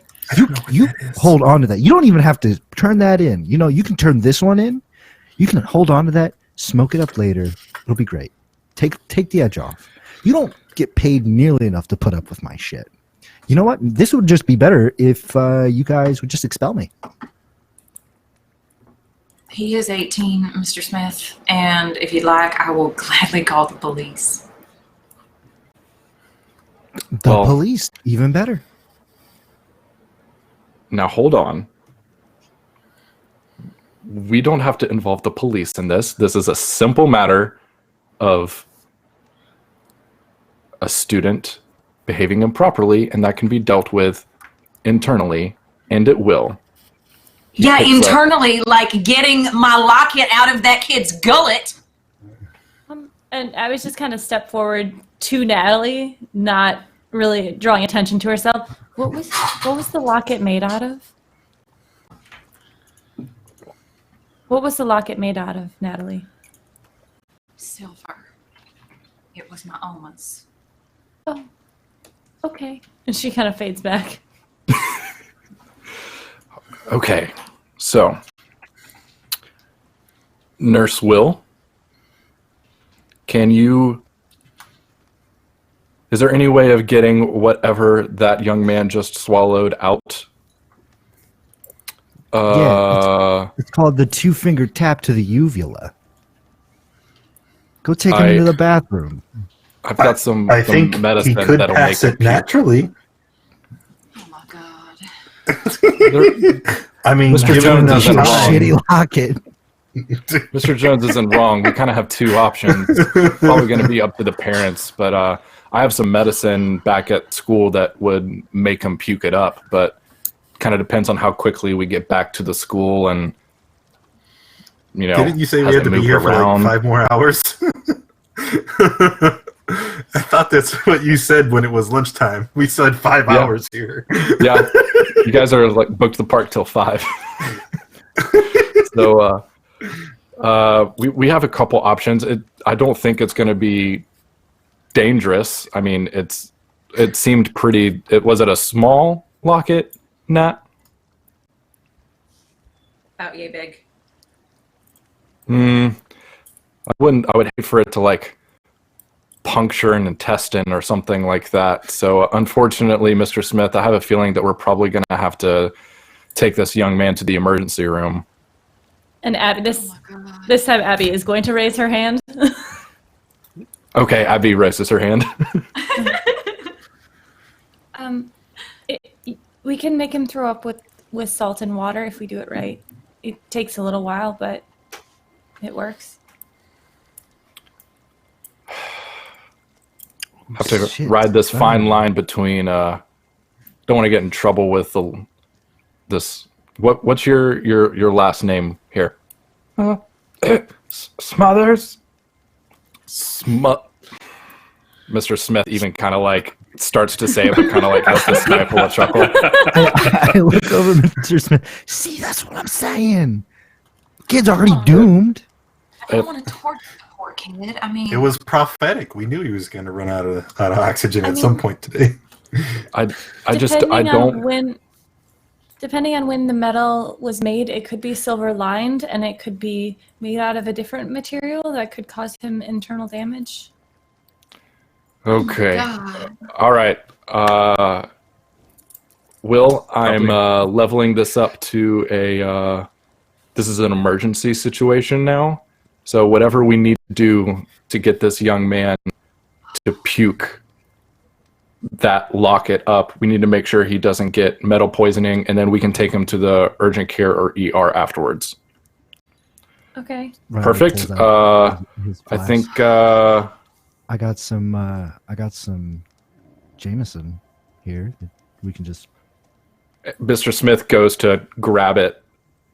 You're like, is it like an airplane bottle? Is it like a? No, it's like a metal flask, like a really good. Oh, one, okay. But it's monogrammed TR for Thomas Rourke. It's his dad's. That he just Okay, cool. swipes. Yeah, he takes it. Oh, he wasn't kidding. This is liquor. You brought liquor, marijuana, and cigarettes onto the first day of school. What? Gotta get it is spelled happening? sometimes. Gotta get it Not- spelled somehow. Not today. I've got enough suspensions to keep you after school for the next, I don't know, millennia. But you are not getting what you want out of this, Mr. Rourke. You are not going home. Nurse, I want you to figure out a way to get that young man to puke out that locket while I call 911 and we get a nurse out here. But if you're going to call 911, wouldn't they just make him puke? Fine, We can- Mr. Jones. You're probably right. I'm freaking out a bit. Poor Mr. It's Okay, cool. we'll just It's call 911 just and just let him lay down get on the the table. guys here. Oh boy. Okay. Well, Hey, Um, since this whole thing was kind of a disaster and you were like in charge, shouldn't the rest of us just like go home or something? Mr. Smith. What a he's right. wonderful I mean, idea, Jones. We can just go ahead and round everybody up and start getting them on the buses. I think we're kind of done for the day. That's an idea I can get behind. I will help you, Nat. That sounds great. hold on. And Riley hands Nat her binder of activities. Yeah, and we're all out of activities, and you notice that all of the activities are ripped out. That's yeah, good thinking. We don't have any more shit to do anyway. Abby's gonna walk over to Dylan, and she's gonna like go into her bag and pull out a rubber glove, and she's gonna put 2 rubber gloves on. I can just make you vomit if that's okay. Wait, no. Yes! I think both the nurse and Mr. Smith. You just have No, this is borderline assault from another student. That is a lawsuit waiting to happen. No, I just been putting my fingers into his mouth. I Agitating the uvula. understood what you wanted to do, Miss Wanzer, but that is nope. We're just gonna wait for the paramedics. That was nope. Nope. We But will his not have stomach has another to student start breaking sticking their down the fingers down. silver. We're just gonna have to wait for the paramedics. There is a protocol. Yeah, but I they don't won't get remember here it off until the you top of call my them, head Mr. right now. Smith. You mean 911? You know what, Mr. Smith? Why don't you go call 911 and I'll make sure that the situation remains under control. You know what? We got this. All right? Mr. Rourke, We got if you this. get him Mr. off that table before I tell you to, so help me, I'll call your Mr. father. Smith, why are you not on the phone yet? He's like dying. Do you want me to I can call 911. I'll go get my phone. Nat, call 911. I have to Will keep do, dealing sir. with these idiots. She just walks Hey. away. And she's Whoa. just shaking, and she's not gonna let these unprofessional. guys see. Yeah. Jones is a academic. He is smart. You should see all of the world he has glimpsed in through the pages of his comic books. Yeah. I don't know. I think Riley is a couple points south of average. You would be absolutely right there. What's your name again? Who are you? Yeah, well, that Hard makes- cut. Nat, you are digging through I'm- your bag. Well, Yes. you know exactly where your phone is because you just dug through your bag and My entire bag organized and to make reorganized that it. You knew Yep. where everything was. You pick it up, open up the phone. Kind of a weak signal, but you think you'll be able to dial out. And you Okay. stand up to look out, and you see this huge wall of fog that is now keeping you from being able to see the lake about 120 yards away. I'll dial, and then I'll start walking back toward Mr. Okay. Smith. You Mr. get a- Smith, you- there's. Go You ahead. get a ring, and then seems like maybe the call got disconnected. Flip. I'll try again. Okay, you call 911. Ring. CCPD, are you safe? Yes, we had an incident at the Elizabeth Academy trip. My name's Nat Jansen. I'm the student council president. We had a student swallow a larger size object. They're fine. They're not choking, but the object may have been made of silver, and we're worried about complications. We might need a paramedic on site. And so you give her kind of the address and kind of where you guys are, and she says that they're going to send a paramedic out as soon as they can. And when you turn back around, the fog has encroached now to only being maybe 50 yards away from the picnic tables. And at this point, it's kind of hard to miss. Huge wall of dense fog. And some of the students that have kind of like corralled around the scene or like were eating lunch in the field are starting to notice, and kind of like some of them are starting to kind of like walk away they don't want to be in it. Some of them are walking like, or like standing there with like their arms open, just like ready to be hit from like this wall of fog. They think it's like cool or something like weird going on, but like, so there's no panic yet. I'd like to say that Adam would be one of those that would be like, "Whoa, this is cool," and kind of runs up and would be like, Okay. Yeah. I'll go back to Mr. Smith after making the call and just be like, there's some kind of storm front coming up, it looks like. Lots of fog. Should we maybe gather everybody up and start getting back on the buses? And Mr. Smith kind of turns around and sees, what the, yeah, let's start to get everybody on the buses. And so Mr. Smith kind of leans over to like an administrator that was like eating their lunch, kind of minding their business, not wanting to get involved in this whole fiasco. But they've got the fog, yeah. They've got the air horn sitting on their table that they use to call for lunch, and so they use it to kind of and start to kind of like gather folks in. But students are kind of grabbing, having to grab their bags. Some of them are kind of far away, like on the other end of the fields, didn't want to be near like the teachers or where everybody else was. And so it's kind of taking a minute to kind of get things going. Not everybody was really ready to go. And so you guys are all kind of doing your own thing. Adam is sitting there patiently, like that guy in the worst Star Trek movie, Star Trek Generations, waiting for like the cloud front to just hit him. And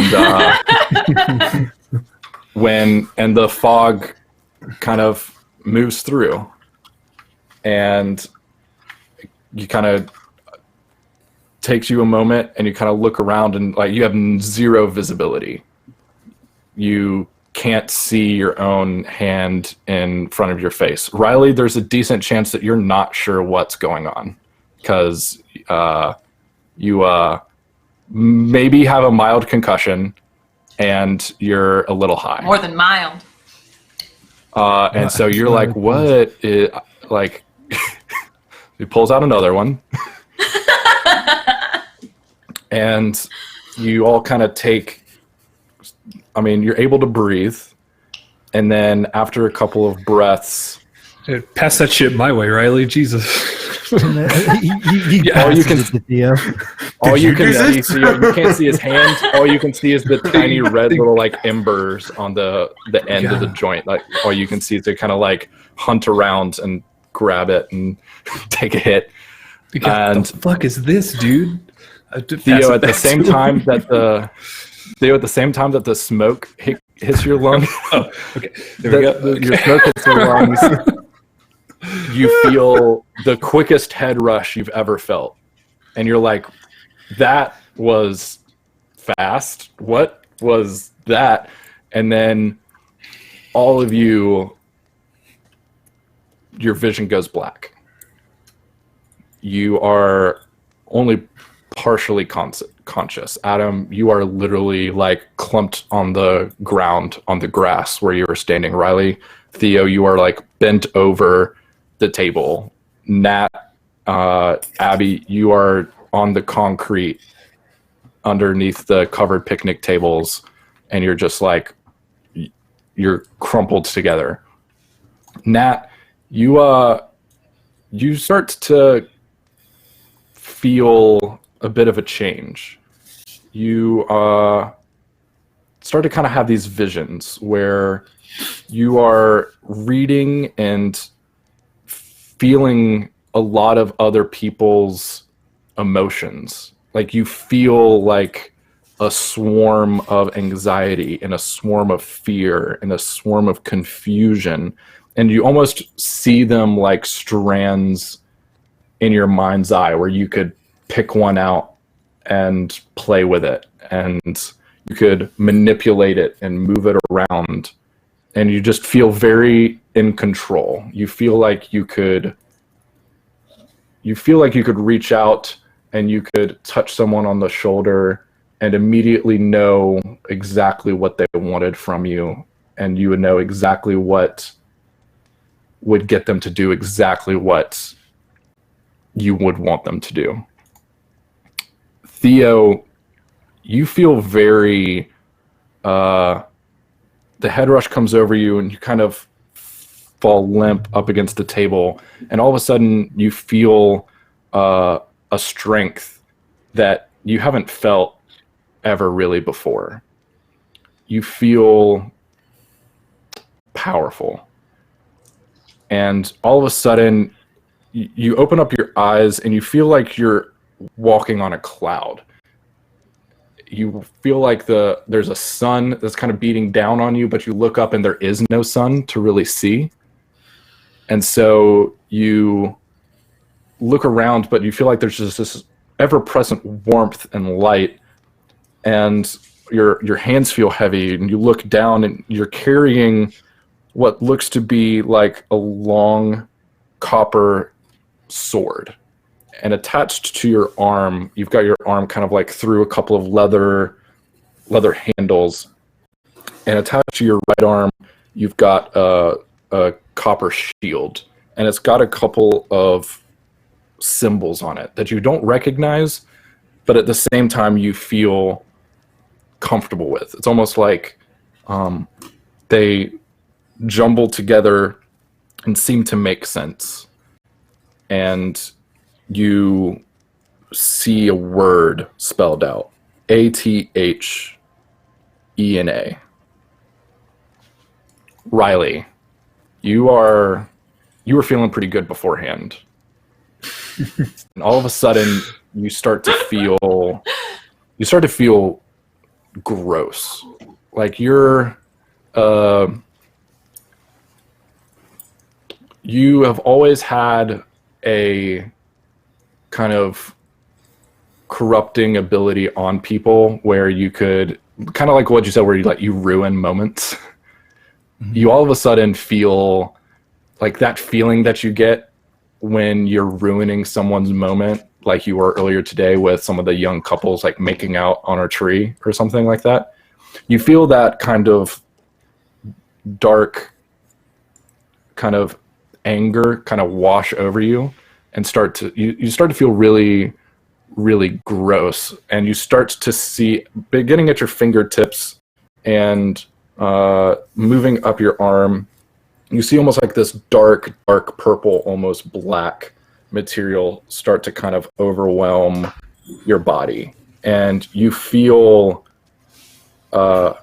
you too feel very powerful, but you feel really distant. You feel really capable of anything. Adam, you are like spread eagle on the ground, facing up into just like this white void of the fog. And as you kind of start to go down, you feel like you too feel a sun beating down, but this one is the actual physical sun that's kind of beating down on you. And you feel, you're drawing comparisons to almost like plants. Like you feel like the sun is giving you energy. You all of a sudden feel empowered and revitalized, and you feel like this just... I'm not really busy right now. I just have to... You just feel really, really and let them know. Powerful. And Abby, as you kind of go down, you all of a sudden feel you're not super, you're a very heady person. You feel very much in your head. You feel very like intellectual. And all of a sudden, actually, as you're kind of laying down, you feel all of your hairs on your arms start to stand straight up. And you can you're all of a sudden just really present inside of your body. Like that sounds really gross and kind of creepy, but it's kind of like the only way I can describe it. You just feel very present and aware of everything that's around you. And that all kind of happens all inside your heads. And it's louder than you. So like, even though you're not going to wake up, I'm not too busy to listen to you. Tonight. It is too loud. It is. Yeah, we're just going to stop there and call it a night, and we'll pick up next week post event. Mm-hmm. Woot woot. Yeah. Oh my God. Alrighty. Yeah. So, hey, that was a ton of fun. We did it. Fun! We did it. So great. Man, So great. All your characters are just like the best. I love each and every one of you for your own reasons. Except for Riley, who's the worst. Riley is the worst. Worst. In the He's the best worst, but- way. Yeah. He's like, the best because he's the worst. I know that I'm never really gonna I feel like, I mean, I'll do my job as a game master, but at the same point, I feel like you guys could just play without me, and Riley would just cause shit to happen that would like easily run a game session for a couple hours, and I wouldn't have to do a thing, and I could just let you guys do your thing. That was awesome. Super, super fun. Yeah.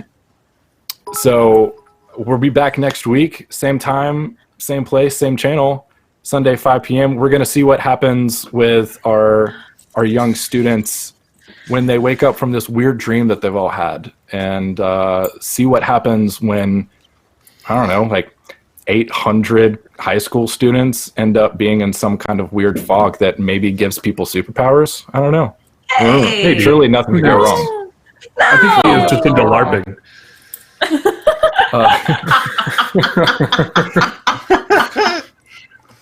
So anyway, I've never done this before, so let's just say goodbye, and we'll see you again next week. If you weren't catching us live and you're watching on YouTube or Twitch VODs, Sundays 5 p.m. Come hang out with us. But make sure you give all this cast a follow on social medias and stuff. These people were great. Thank you guys for tuning in. Thank you guys for playing such great characters. This was awesome. And we'll see you guys next week. Yeah. Bye. Bye. Bye. Bye.